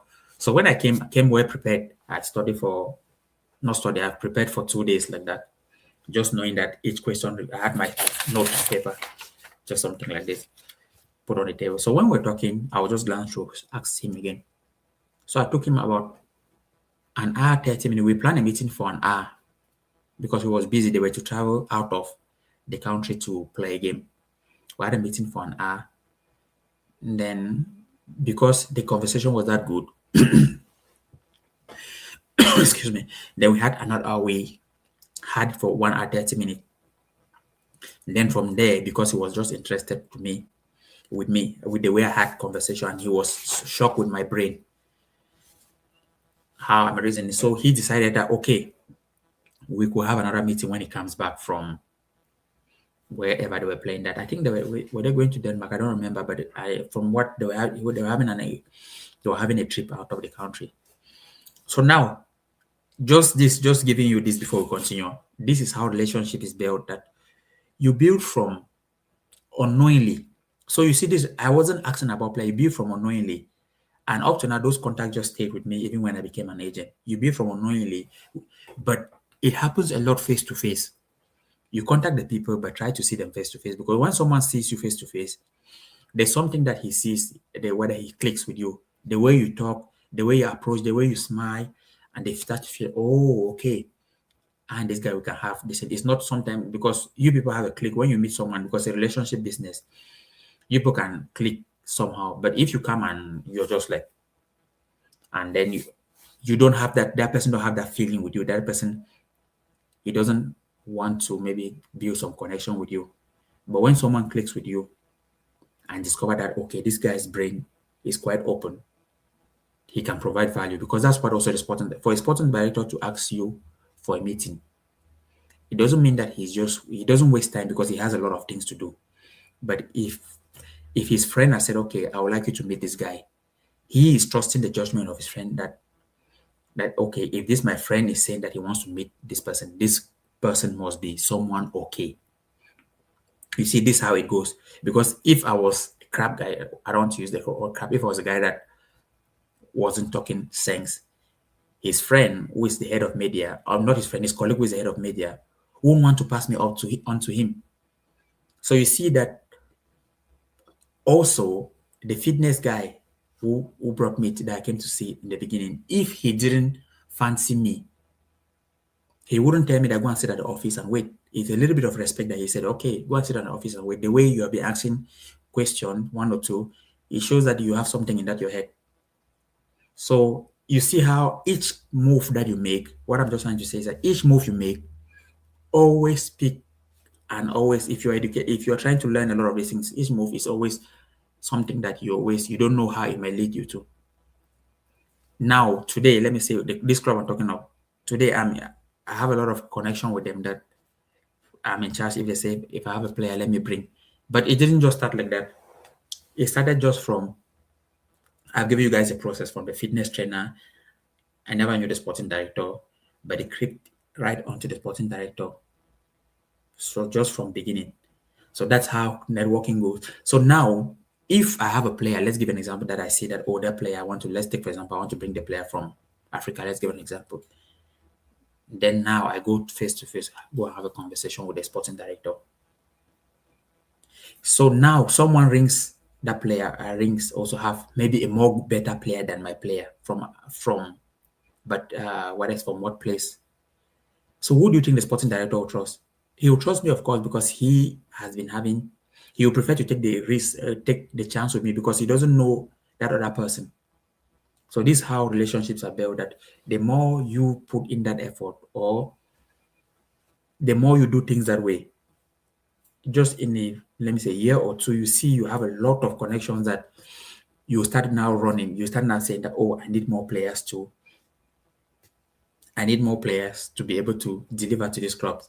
I came across that thing when I think when I was in Denmark. I had gone to Brøndby. I've gone to FC Copenhagen. I've gone to, there's this team, Aarhus. There's one team called Aarhus. And then what club again? There are some clubs there. I've forgotten their names there. But anyways, most of those clubs I was visiting Copenhagen, so I tried to stay more around those clubs that were around that area. I wanted to go to Midtjylland, but I couldn't go because it was quite far. It was like, is it 3 hours something? And I didn't have time because I was that jam-packed with a lot of things. So most of those people that you meet there, it came a point that I was like, okay, there's a lot of connections, but there's not even players.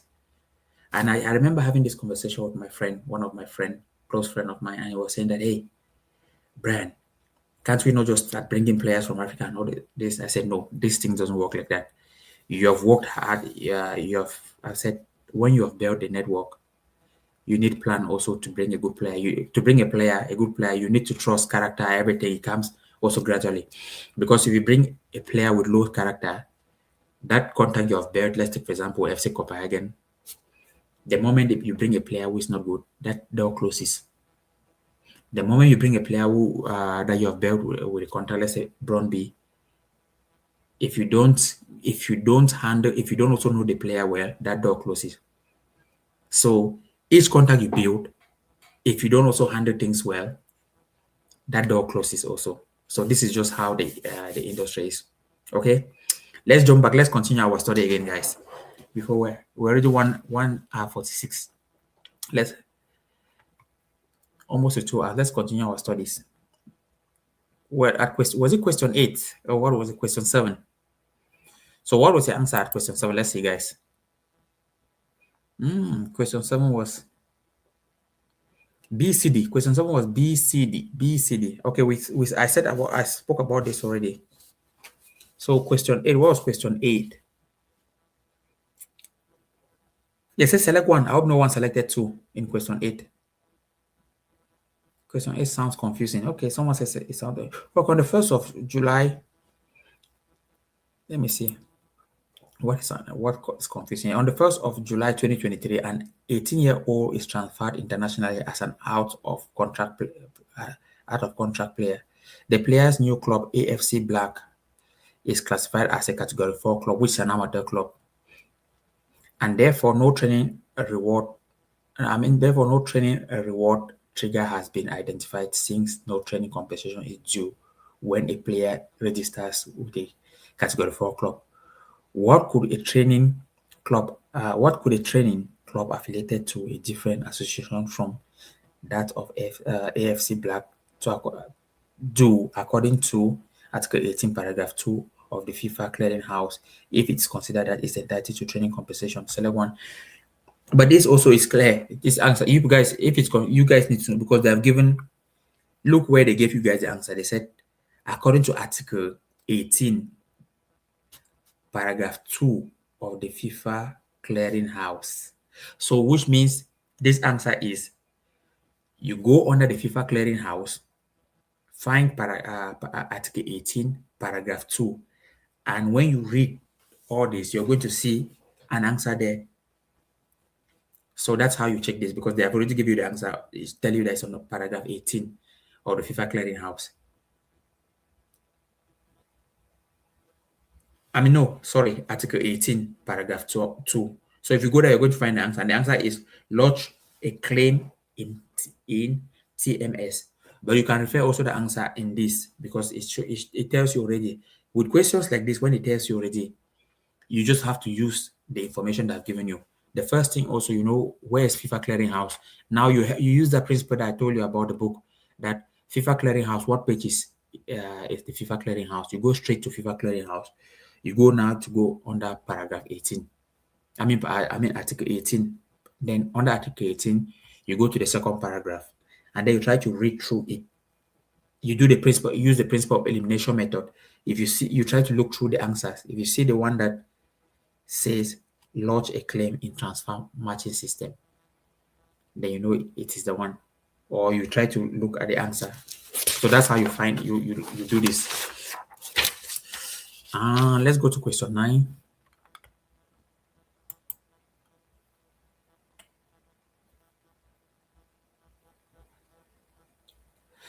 Justin, an established professional footballer, is unhappy about his lack of playing time with his current club during this season. He is considering terminating a contract with the club based on sporting just cause. The club plays 30 matches during the season. In which of the following scenario will he have grounds to prematurely terminate his contract? Select one. I think we've answered this question before. he appeared in only 2 matches. He appeared in only 7 matches. He appeared in only 3 matches. He appeared in only 5 matches. So what says your answer?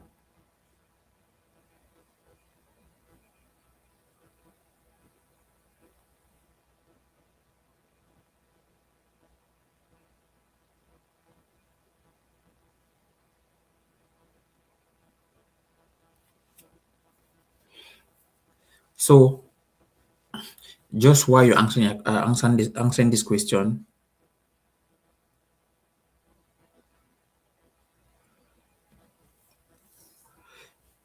you have to remember that when someone before someone wants to terminate his contract, I think this is under you can find under sporting terminating contract under sporting course just cause. So you must if you play less than 10% of the game. So if you go under termination of contract, that's under RSTP. If you go under question 9 is he appeared in only 2 matches. A A he appeared in only 3 matches. C we're told to select just one. Select one. They say terminate contract. Select one. So, but anyways, just to make it clear, calculate just to make you know the answer. 10% if you played as a 10% of a match in your entire season. So let's say if you're playing 30 games, what is 10% of 30 games? So that's the answer. If it is one or two, but you have to know 10% that if you play less than that 10%, as they say, then you are having entitled to do that. You're having just cause. So this is under sporting. Let me see. I want to give you the page in this one. Termination of contract with sporting cause. Well, let's see. One moment.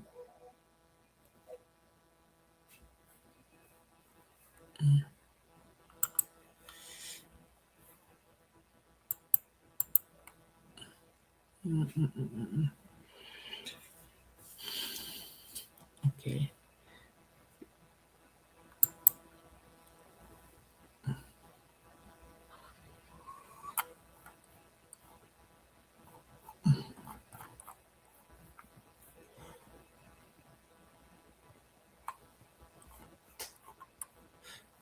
Just to remind you guys, it's under RSTP.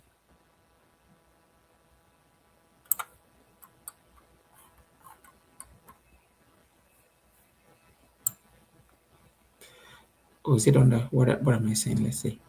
No. What am I saying? It's under RSTP. Just a moment.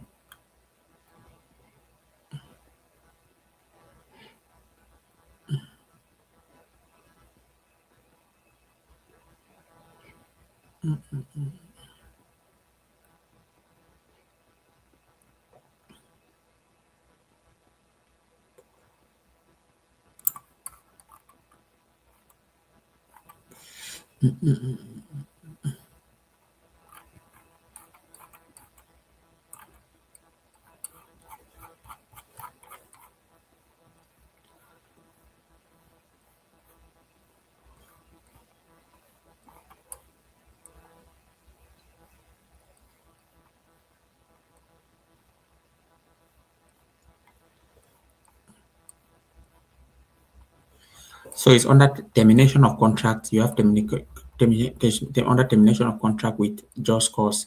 You have just cause. You have sporting cause. Okay, this termination contract with just cause for outstanding salaries. No, not that one. So let's see, termination of contract with just cause. I want to find termination of contract with just cause because I'm on the place now. Based on sporting merits. I mean, based on sporting.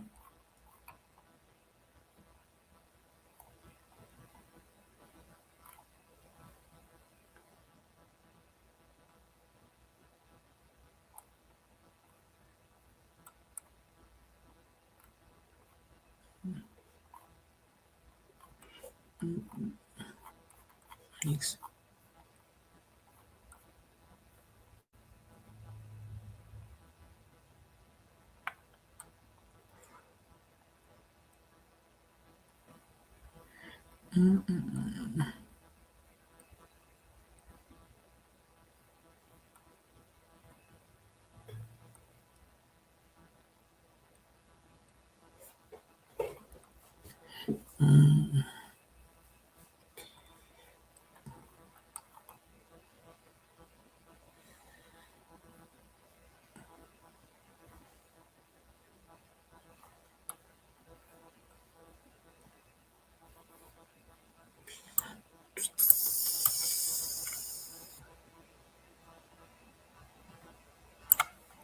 Okay, let's see.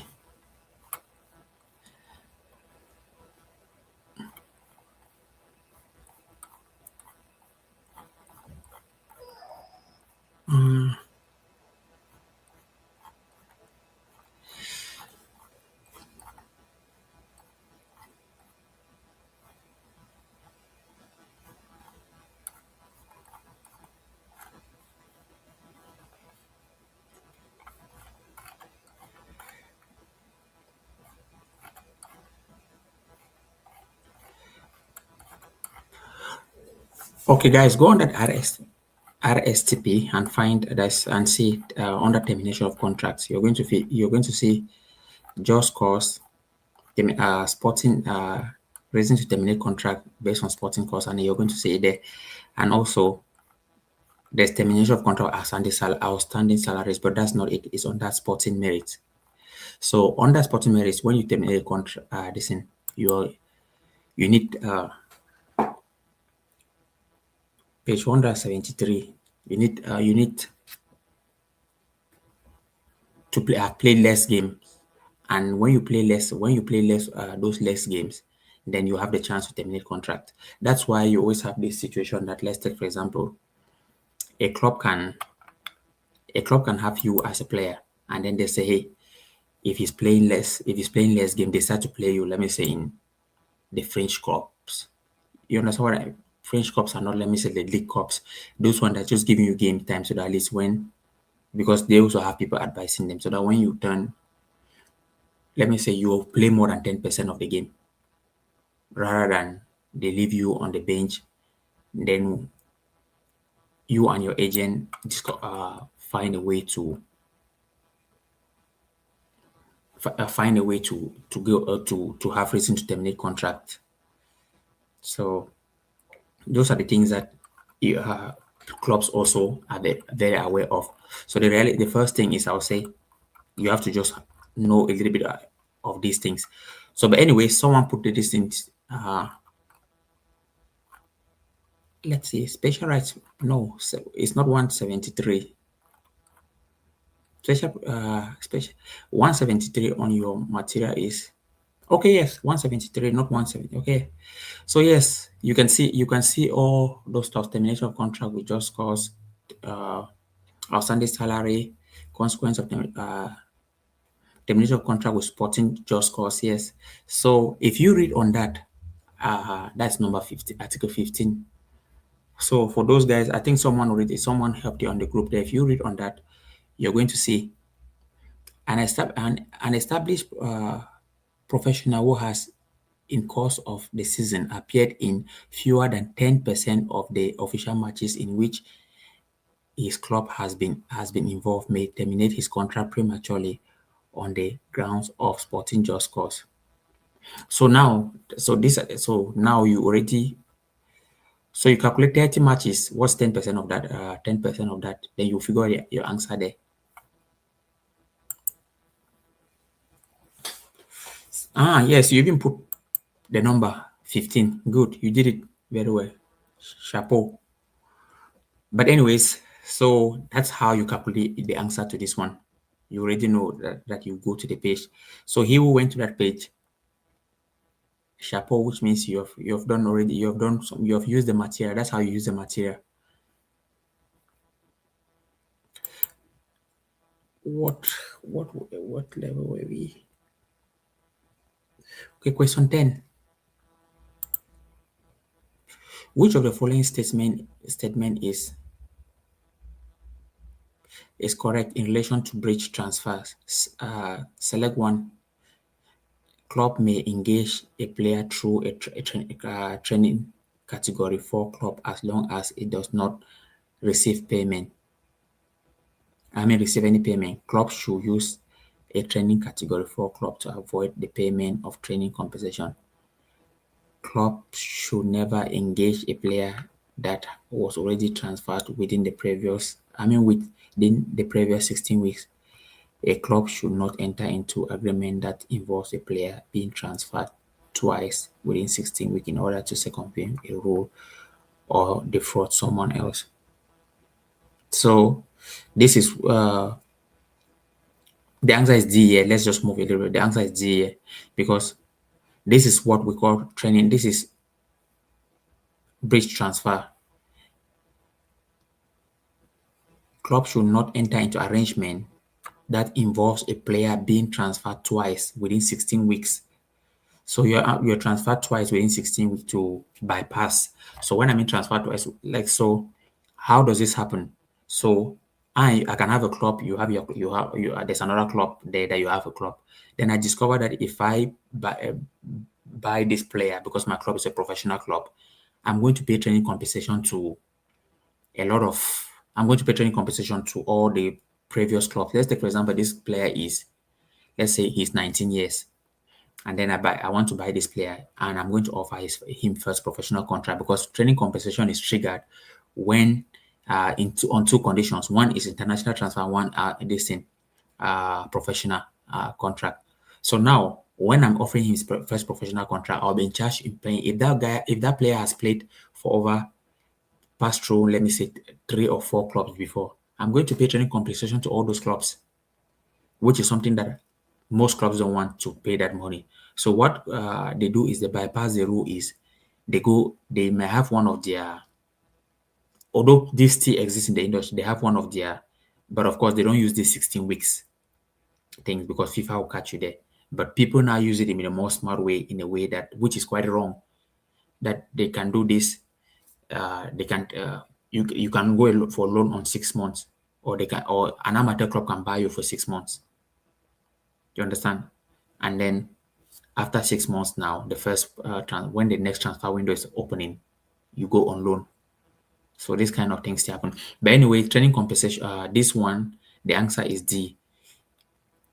And I was just giving an explanation that you can have a club and I have a club. So because I'm a professional, I have a professional club, you have an amateur club. If we are both friends, then we are always speaking and saying, I say, okay, I've seen this good player. What I'll do is, because this is what clubs do, what I'll do is I will just send that club, I will send that player to you. You sign that player.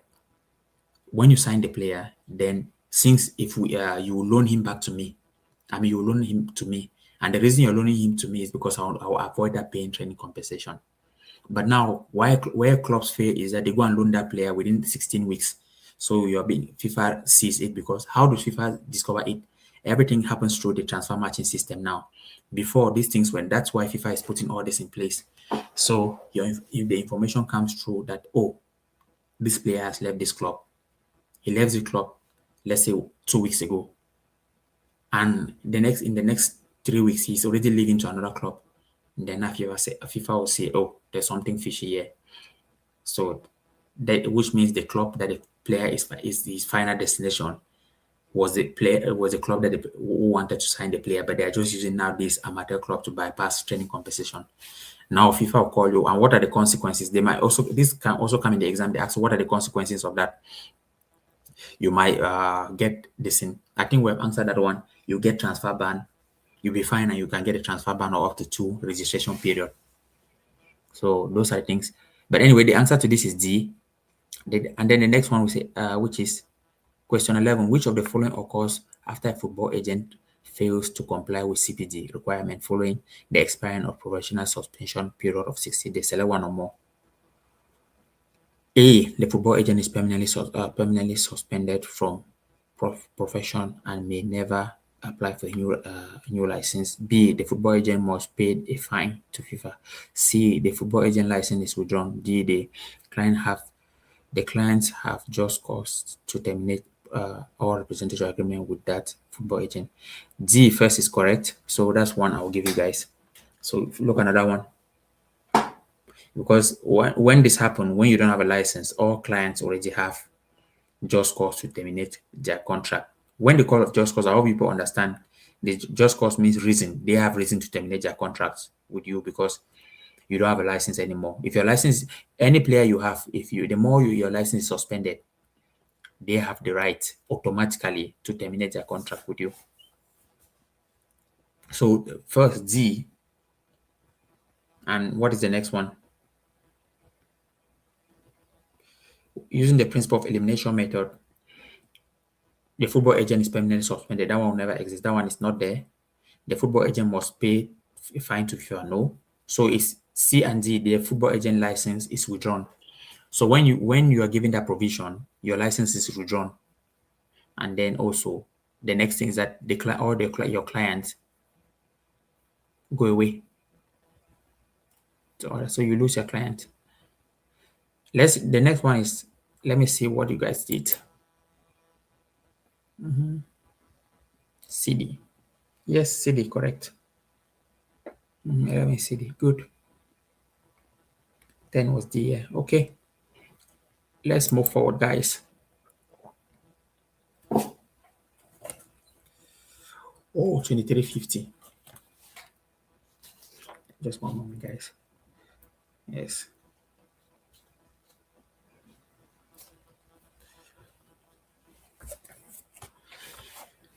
Okay, question 12.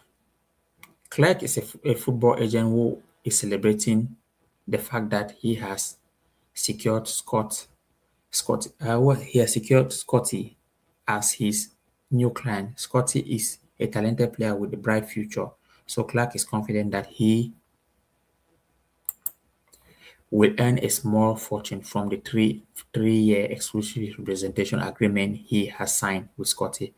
So just by reading the question, I will know something is wrong here because there's nothing less than 3 years representation agreement. The maximum is 2 years. But let's go ahead. I don't know the question. Let's just go. So you need to learn how to figure these things out. So let's continue. Clark will earn 2% of Scotty remuneration for each professional contract negotiated, even after the expiring of the representative agreement, as well as secure a penalty payment in the event that Scotty negotiates a contract on his own. What are the issues with the representation agreement in the contract of the FIFA Football Agent Regulation? Select one or more. Clark cannot charge a service fee for contract he had negotiated if the representation agreement expires. The service fee 2% is below the established cap. That service fee 2% is low. The length of the representative agreement is beyond the maximum permitted term. Okay, Clark cannot charge Scottish a penalty for representing himself. Okay, so what is the answer?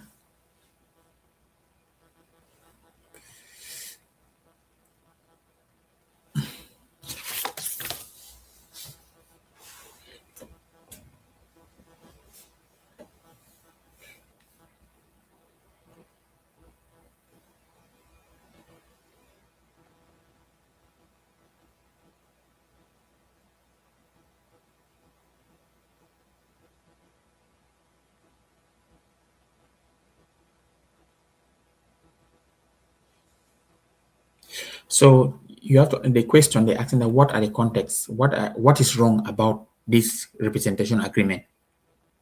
That's what is wrong that according to.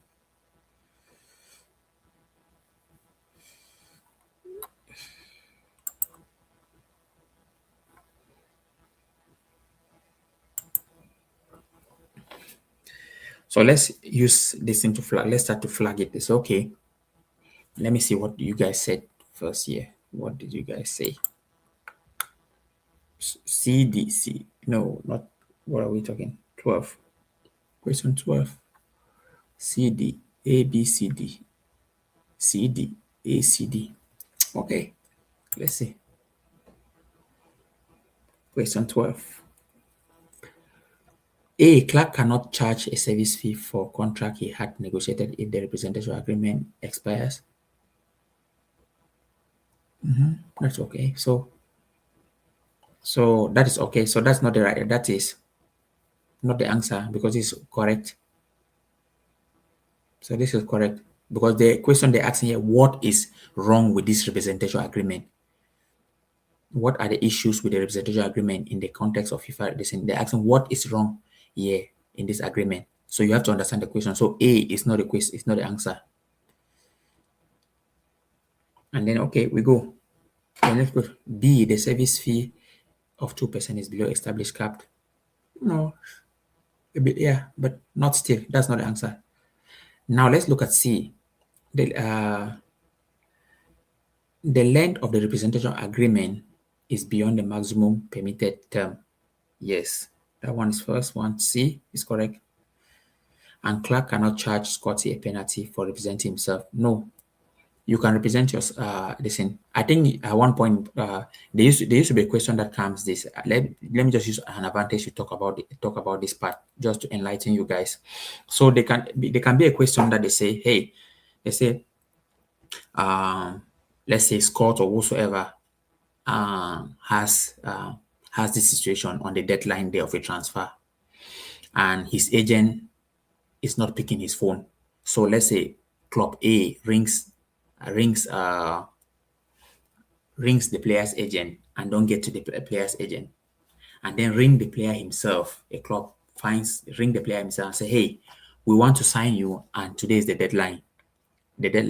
And we are trying to ring your agent, and your agent is not available." So these kind of questions always come also. Now they'll ask that what can the player do in this situation? A, represent himself. B, the player cannot represent himself because his agent is not available. And then they put C, they can put whatsoever they can put. But the answer is, in this case, the player can represent himself because when your agent is not, if your agent is not available, you can represent yourself. So that's normal. So those are also kind of questions they can ask. Can the player represent himself if he's in a situation? So just to bring also in this one, so it's almost something like this. So just to put this one so that you know that if you have a question like that in the exam, you have an idea of where to go. So question 13, in which of the following situation is I hope I answered this one to you guys. So you guys already know C and D. Question 13, in which of the following situation is it presumed that other services are part of football agent services and therefore subject to a cap? Select one or more. A, the other services occur in the 36 months following a transaction. B, the other service occurred in a 24 month prior to a transaction. C, the other service occurred in the 24 months following a transaction. What is the difference between B and C? The other services occurred in the 24-month, okay, prior to a transaction, and then this is following a transaction. So these are the key things you need to look. Prior to the transaction, this is before, and now month following a transaction. And then D, the other services occurred in 36 months prior to a transaction. So what's your answer?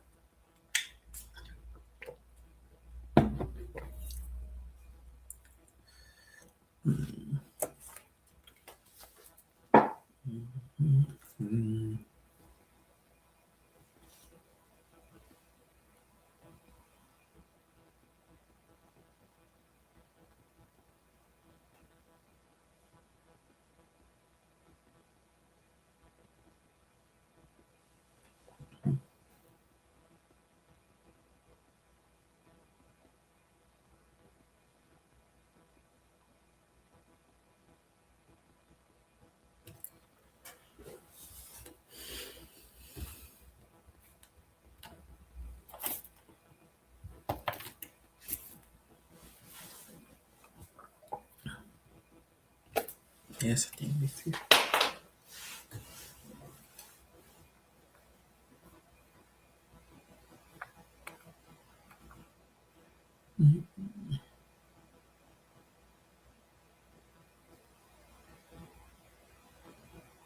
Okay, let's see what you have said. Okay, good. BC. Yes, the other services occurred in the 24-month prior to a transaction. The other services occurred in 24 months following a transaction. Yes, those who put B and C, B, C. So let's move. We're already, Jesus, 2 hours, 15 minutes. 2 hours, 16 minutes. Okay. But it doesn't matter as long as we let's finish this. Sometimes it's going to always take time, especially when we're talking about networking things and whatsoever.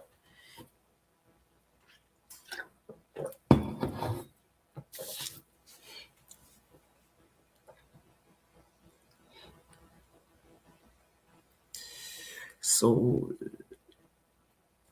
where are we? Okay, question 14. Which of the following statements are correct regarding situations in which a football agent fails to comply within financial decision passed by the relevant chambers of the FIFA Football Tribunal? Select one or more. The football agent will be fined. The football agent may be sanctioned only if the decision of the FIFA Football Tribunal has been confirmed by the Court of Arbitration for Sport. The football agent may be sanctioned with a ban on taking part in any football-related activities. Sanctioned with a ban. Okay, and D, all the answers listed.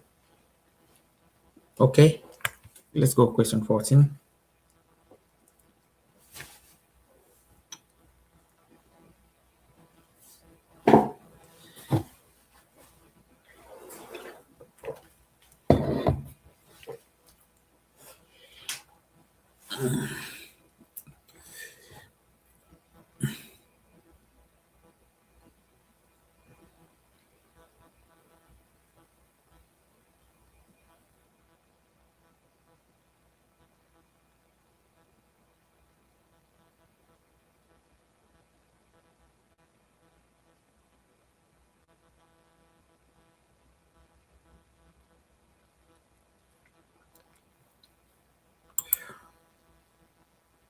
So 14 is AC. Someone put D. Okay. 13. Okay. No,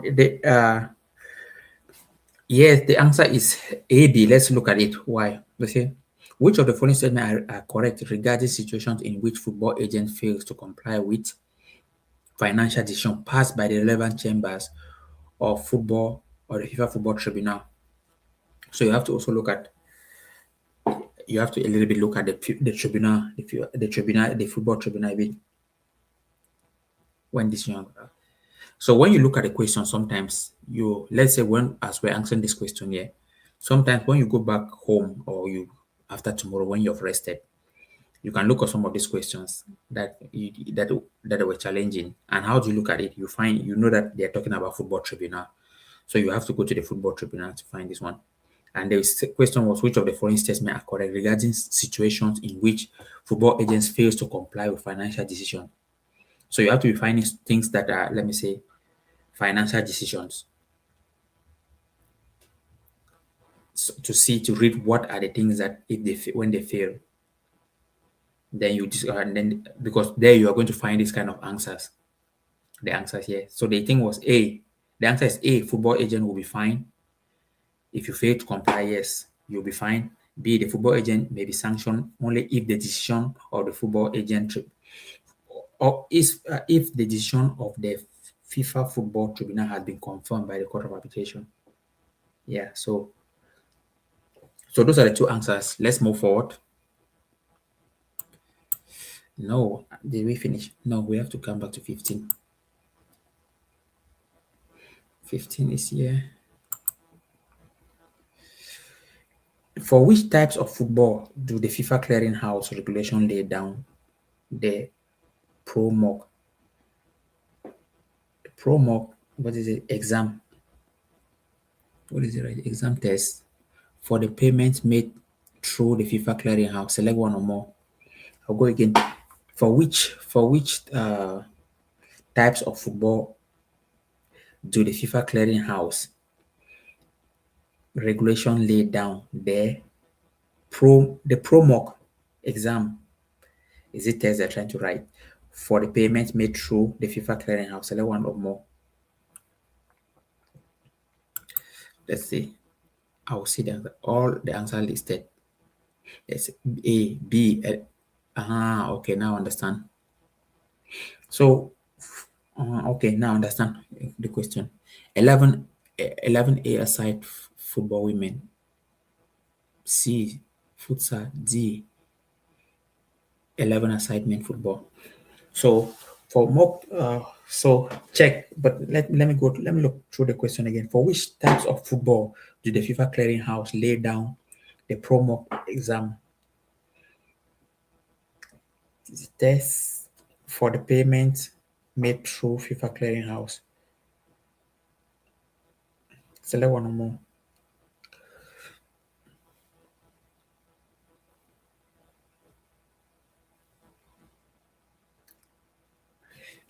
So the answer should be, I'll give you, there are two of them.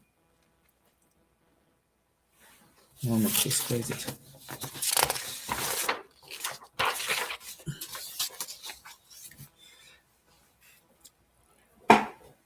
So one is 11 aside football by men. Am I already here or I made something? Okay, yes, yes, yes. Let me see what you guys are doing. That's all.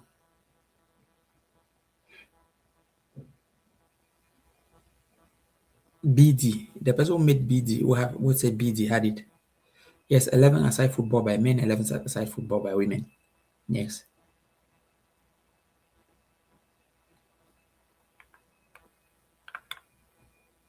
So you will be tested on that.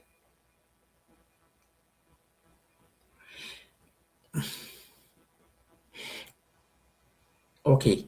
Question 16. Bradley is a professional football player. Let's enlarge it to that. Let me see. So Bradley is a professional football player. Alex is Bradley's father, but is not a football agent. They want to sign a representation agreement so that Alex can represent Bradley in contract negotiation with interested clubs abroad. Which clauses can they include in the representation agreement? Select one or more. A. Alex can represent Bradley but must apply for football agent license. B. Alex can represent Bradley but must not charge a service fee. C. Bradley can have more than one football agent as long as Alex is compensated. D. None of the answer listed.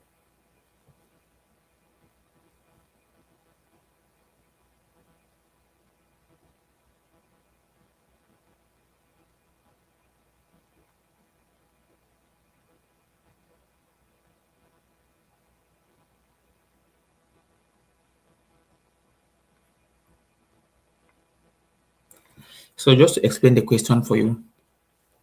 So Alex is Bradley's father and Bradley is a football player. But now his father wants to represent him. Let me just make it short because now his father wants to represent him. So which kind of clauses will be put inside the representation agreement?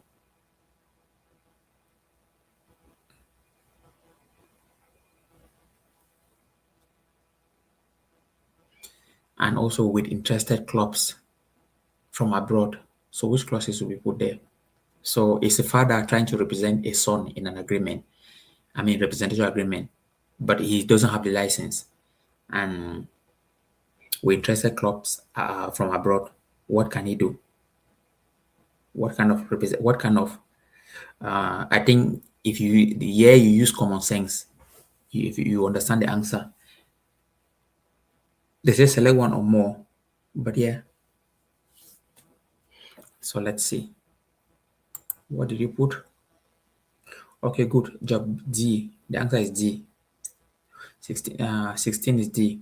The the father cannot represent the son because there's no representation agreement. So that's just, he's not a FIFA license agent. So it just ends there because no one representing someone without a license.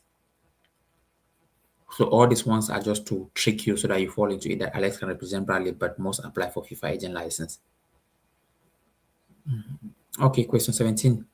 AFC Red have been issued with a payment notification of for 100,000 euros but have failed to pay the FIFA clearing house pay the FIFA clearinghouse within the 30 deadline, 30-day deadline. How much does AFC Red have to pay to the FIFA clearinghouse? Select one. They have been issued 100,000. How much do they have to pay?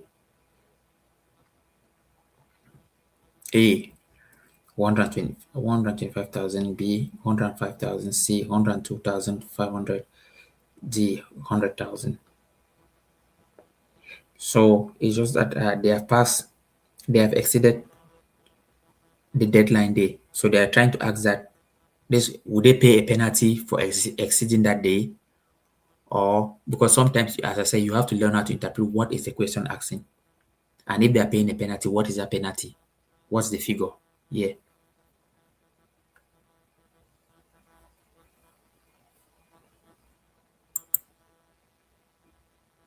Okay. Good guys. C. Yes, most of you guys put C. So C. Perfect. You guys have been doing a good job. It shows that you have been answering questions.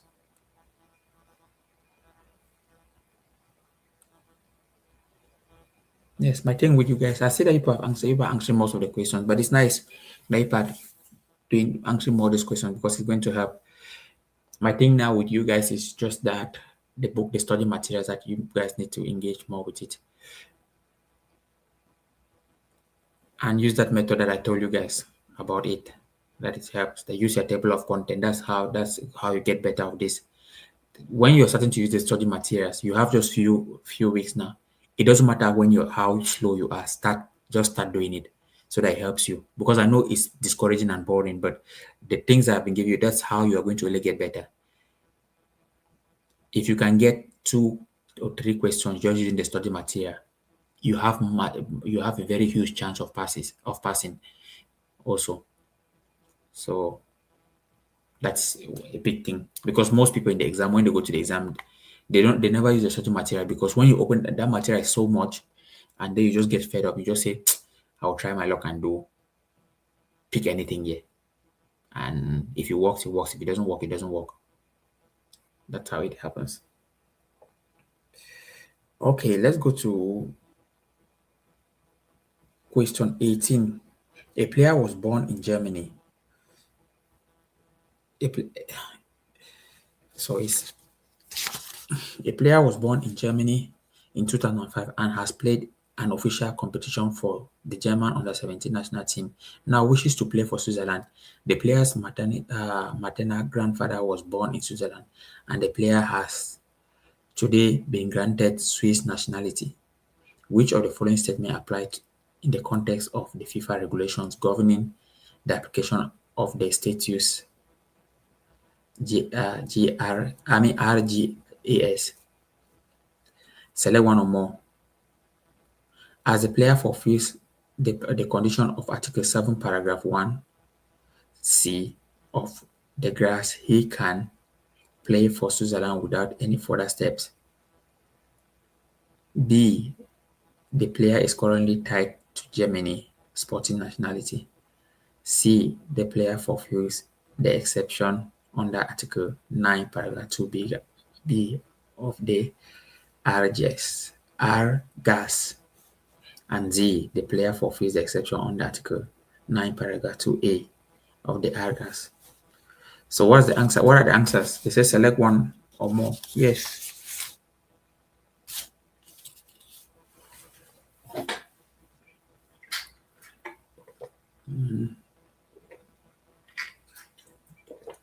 Guys, we're almost done.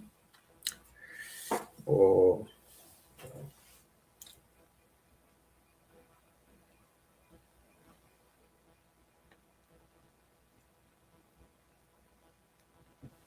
okay, let's see what you have.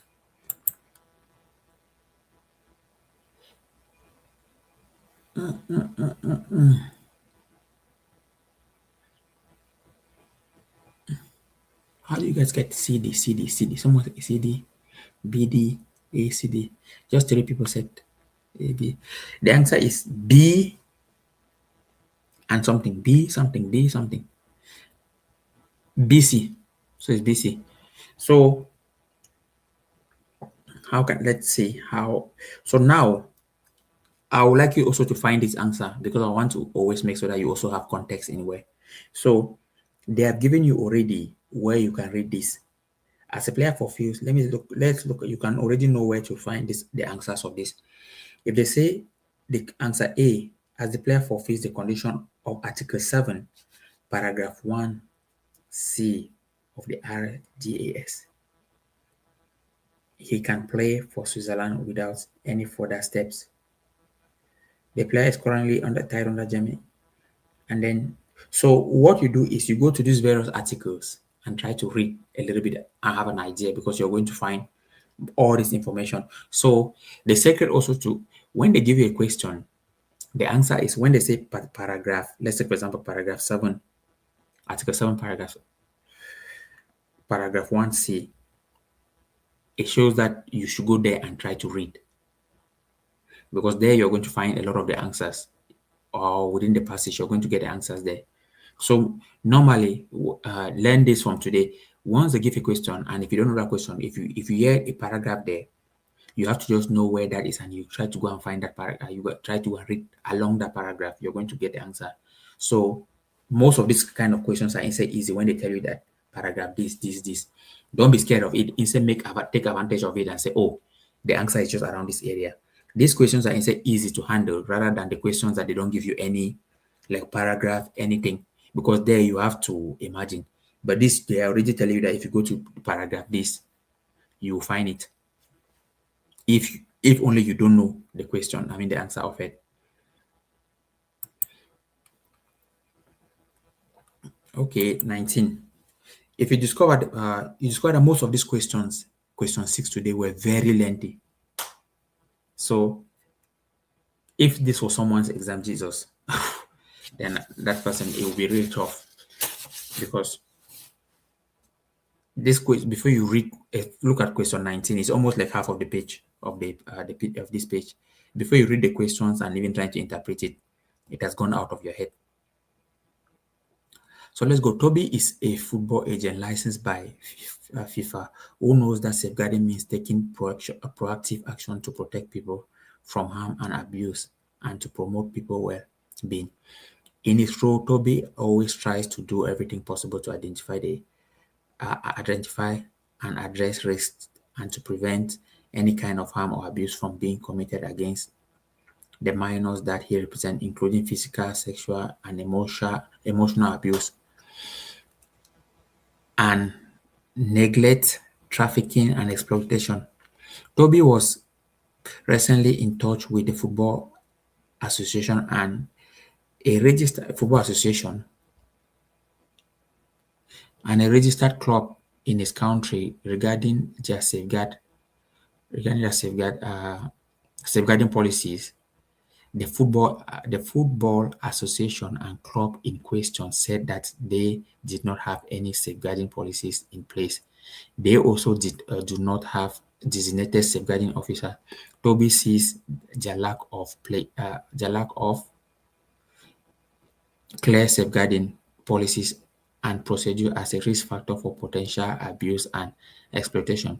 What are some of the proactive factors against abuse in football? Select one or more. So select one or more. So if I'm just to interpret the question, because you can read the question, you don't understand is Toby, who's a football agent, finds out that this what is it that they don't have good measures, say they don't have good safeguarding policies put into. Then there are no good safeguarding policies here, and it can lead into risk of a minor being abused or sexually harassed or whatsoever. So that's just the general idea of what they're asking here. So they're saying that they're asking you, what are some of the proactive factors against abuse in football? Select one or more. So what are some of proactive factors, which means what are some of the things that you can prevent, you can already protect? So A, having clear safeguarding policies and procedures in place that are well known by all staff and volunteers, including children, young people, and their families with a designated contact person. B, instilling a culture of respect and zero tolerance towards any form of abuse and exploitation at all levels. C. Centralizing all the power with the managers, coaches, and football agents, and granting the right and granting the players no right. Well, that one doesn't look okay. D. Encouraging child abuse, exploitation, and harsh labor. Well, just from the two, you already know easily that is A and B. So this one is easy to dictate. Okay, so we're not going to spend more time on this one. So you already know that is A and B for this one. So question 19 is A and B. And question 20, which of the following is a trigger for training rewards, in bracket training compensation, and or solidarity contribution pursuant to FIFA regulation and the status of transfer of players? A. An international transfer. B. A player's first registration as a professional. C. A national transfer involving transfer compensation. D. A player's 100 appearance for their national team at the senior level. So, what is it?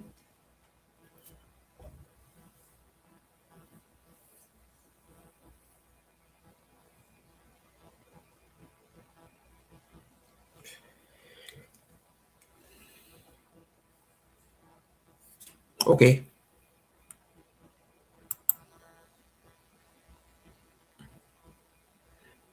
Question 20. Or did you guys know? Okay, we have A, B.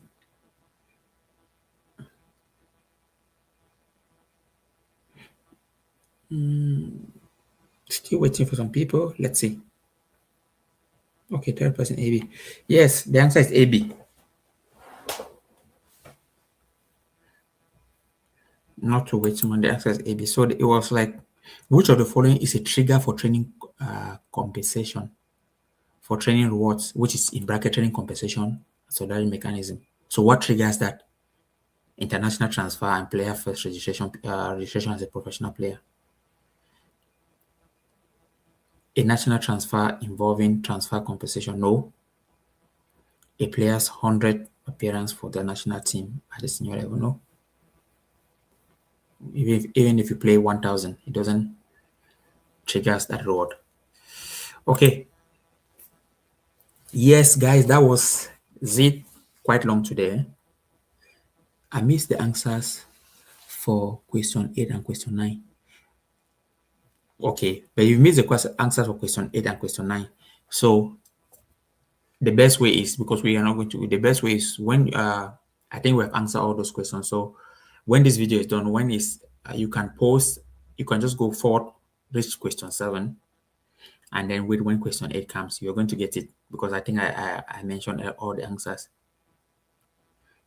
Okay, so that's the most easiest way, question 8 and question 9, because we're already 2 hours 40 minutes. Whoa. Yes, I think this is the highest live we've ever done. So that long. Yes, but kudos are great to you guys. Because I also, well, great work for you guys. I missed my Champions League game, but I don't. That one doesn't bother, because I don't even watch football that much again. For on such days. But good, guys. I pray we don't have too much of this long 100 questions on the exam day. Yes, I hope, because those ones are challenges. Those ones are a lot challenges. Yeah, that's just a fact. And when I was writing, my friend that I wrote with that didn't make it. One of my friend, when we finished the exam, actually had, what's this? This thing is disturbing my finger. I don't want to take this out here. I'm doing this. If yeah, my nails were a little, and if my spouse see me cutting my nails like that, she's going to have to. I'm going to be in trouble. She don't want me cutting my nails like this. But I don't usually. It's just that it was quite of annoying. Anyways,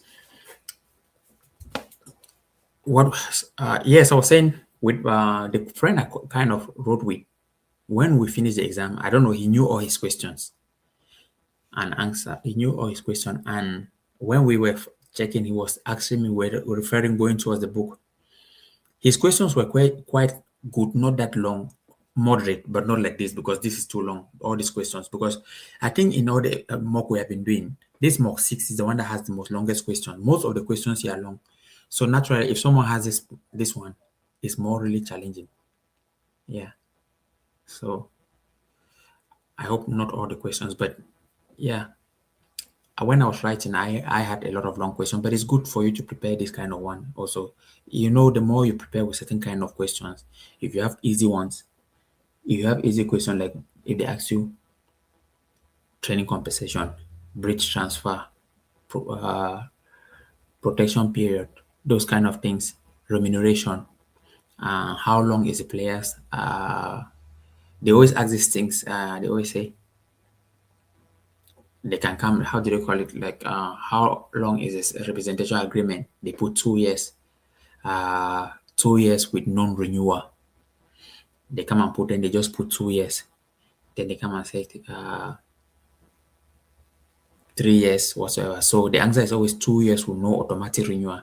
All these things because they will put some little bit of tricks so that you guys, if you don't really know the exact thing, you go and put just 2 years. But whereas it's 2 years with no automatic renewal.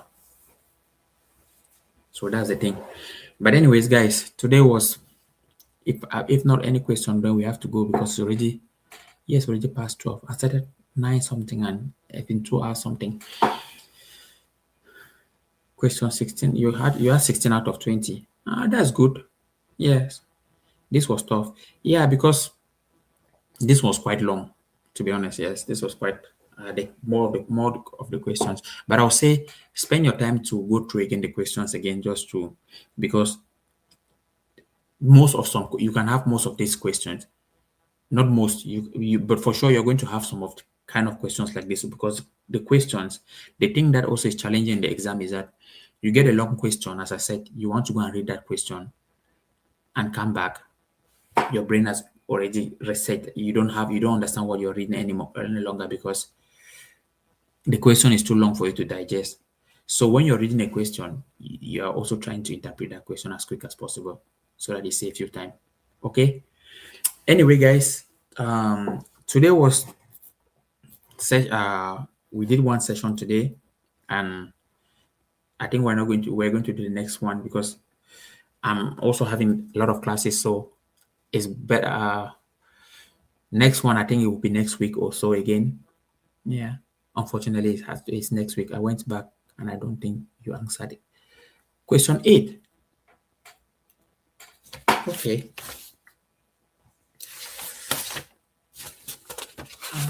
What was question 8? So our next live session, I'm just going to make it. We're going to be doing it once once a week, and every Wednesdays. We have to make it like that so that, and then it can be very long. Because on Tuesday I have classes also that I have to teach. Those people, I have some people to teach also. And then, yeah, they're a little bit tight this, but I have to also show up for you guys because I need to give you guys this. Question 8, let me answer this. No, question 8, I can see already the answer now. We did this now. Was it not B? I spoke about B. Yes, that was question 8. What again? No, it was B. Yeah, B. I said B, question 8. Yeah.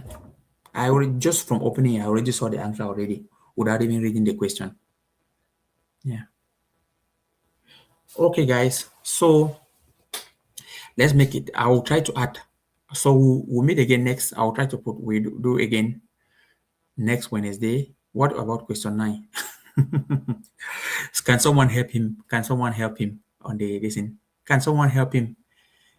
Uh, Do you want us to go through again?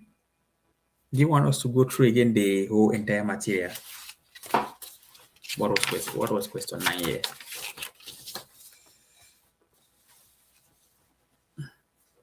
Okay, question 9 was about 10% of your games. There was subgroup. Good.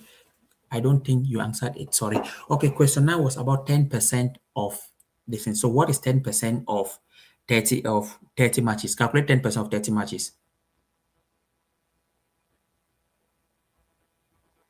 Someone should calculate 10% of 30 matches. Where's my calculator? Let's do it so that you see.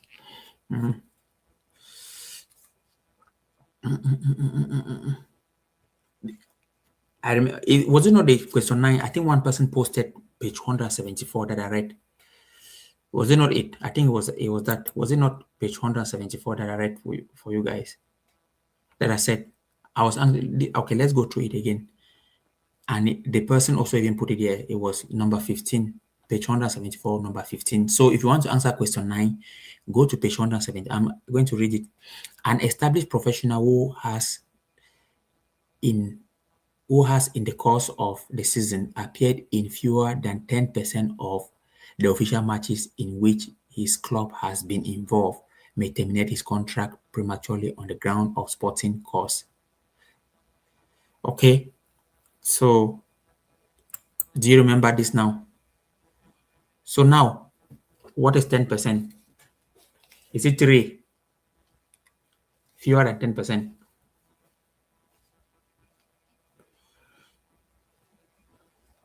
So I think someone put yes. Okay, this is it. Yes, that's what that person put, the 170 and then 15. So that's the same thing. And then I was answering that if you calculate 10% of that, then you get it. Okay, so good. So now we have gotten everything, and so we'll have another live again. I'll put this question in the group. I'll put this question on the group also for the guys. But let me look, guys. Just wait. Let me look my phone. I want to put this number again.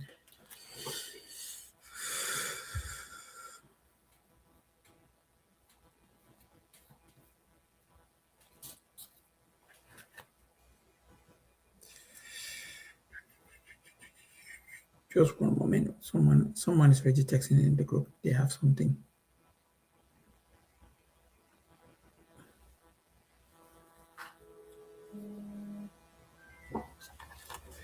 Okay. Let's see.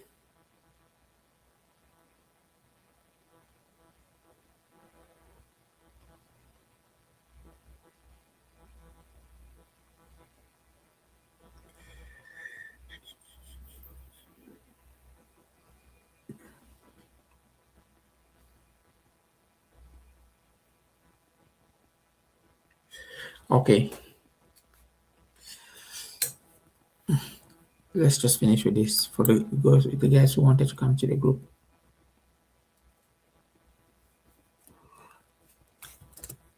Plus 358 46 64 25 7 8 6. So okay, let's say again plus 358 466 42.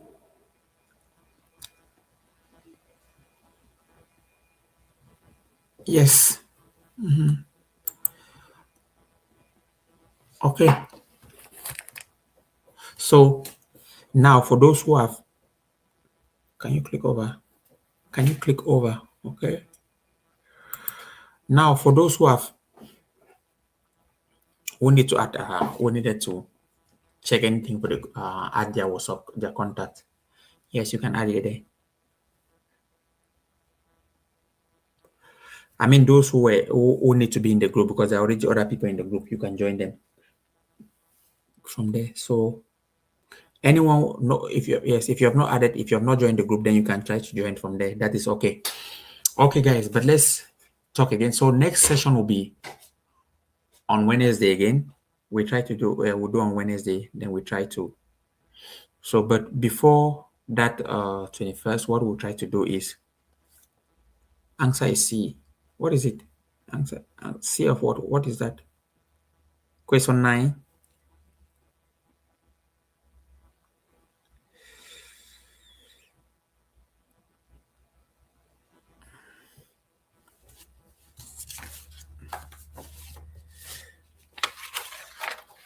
What you can ask your.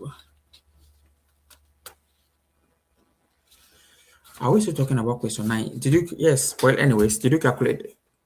Wait, I already gave you how to solve this question 9. But anyways, I lost what I was about to say. So on Wednesday, on next Wednesday, I'll send all these questions to the group. And then on next Wednesday, we'll host another live session on 9:30. 9:30. But what I'll try to do is before you are going to even before I'll try to find a way that I can try to let's do one course that shows that I don't know how I can have my study material. I would have loved to we do a course that I can show you on board my study materials here. That how we have an answer. We'll have all the questions. Then you post see the screen how we can go and find the study material. We can use the study materials to go and find the answers. I think that will also help. Can that happen through Zoom? Well, we'll think of that and see. Guys, what do you guys think? We'll think of that and see if we can use through Zoom or whatsoever. Anyways, but let's see, but that will be the idea. Let's see if it doesn't work, but there will be also that will be a good way because I would like to do one class with you guys that you guys can see. Can you send a link here so we can log in? Log into, do you mean what do you mean? Log into Zoom or whatsoever? Tell me. Do you mean the Zoom for Zoom?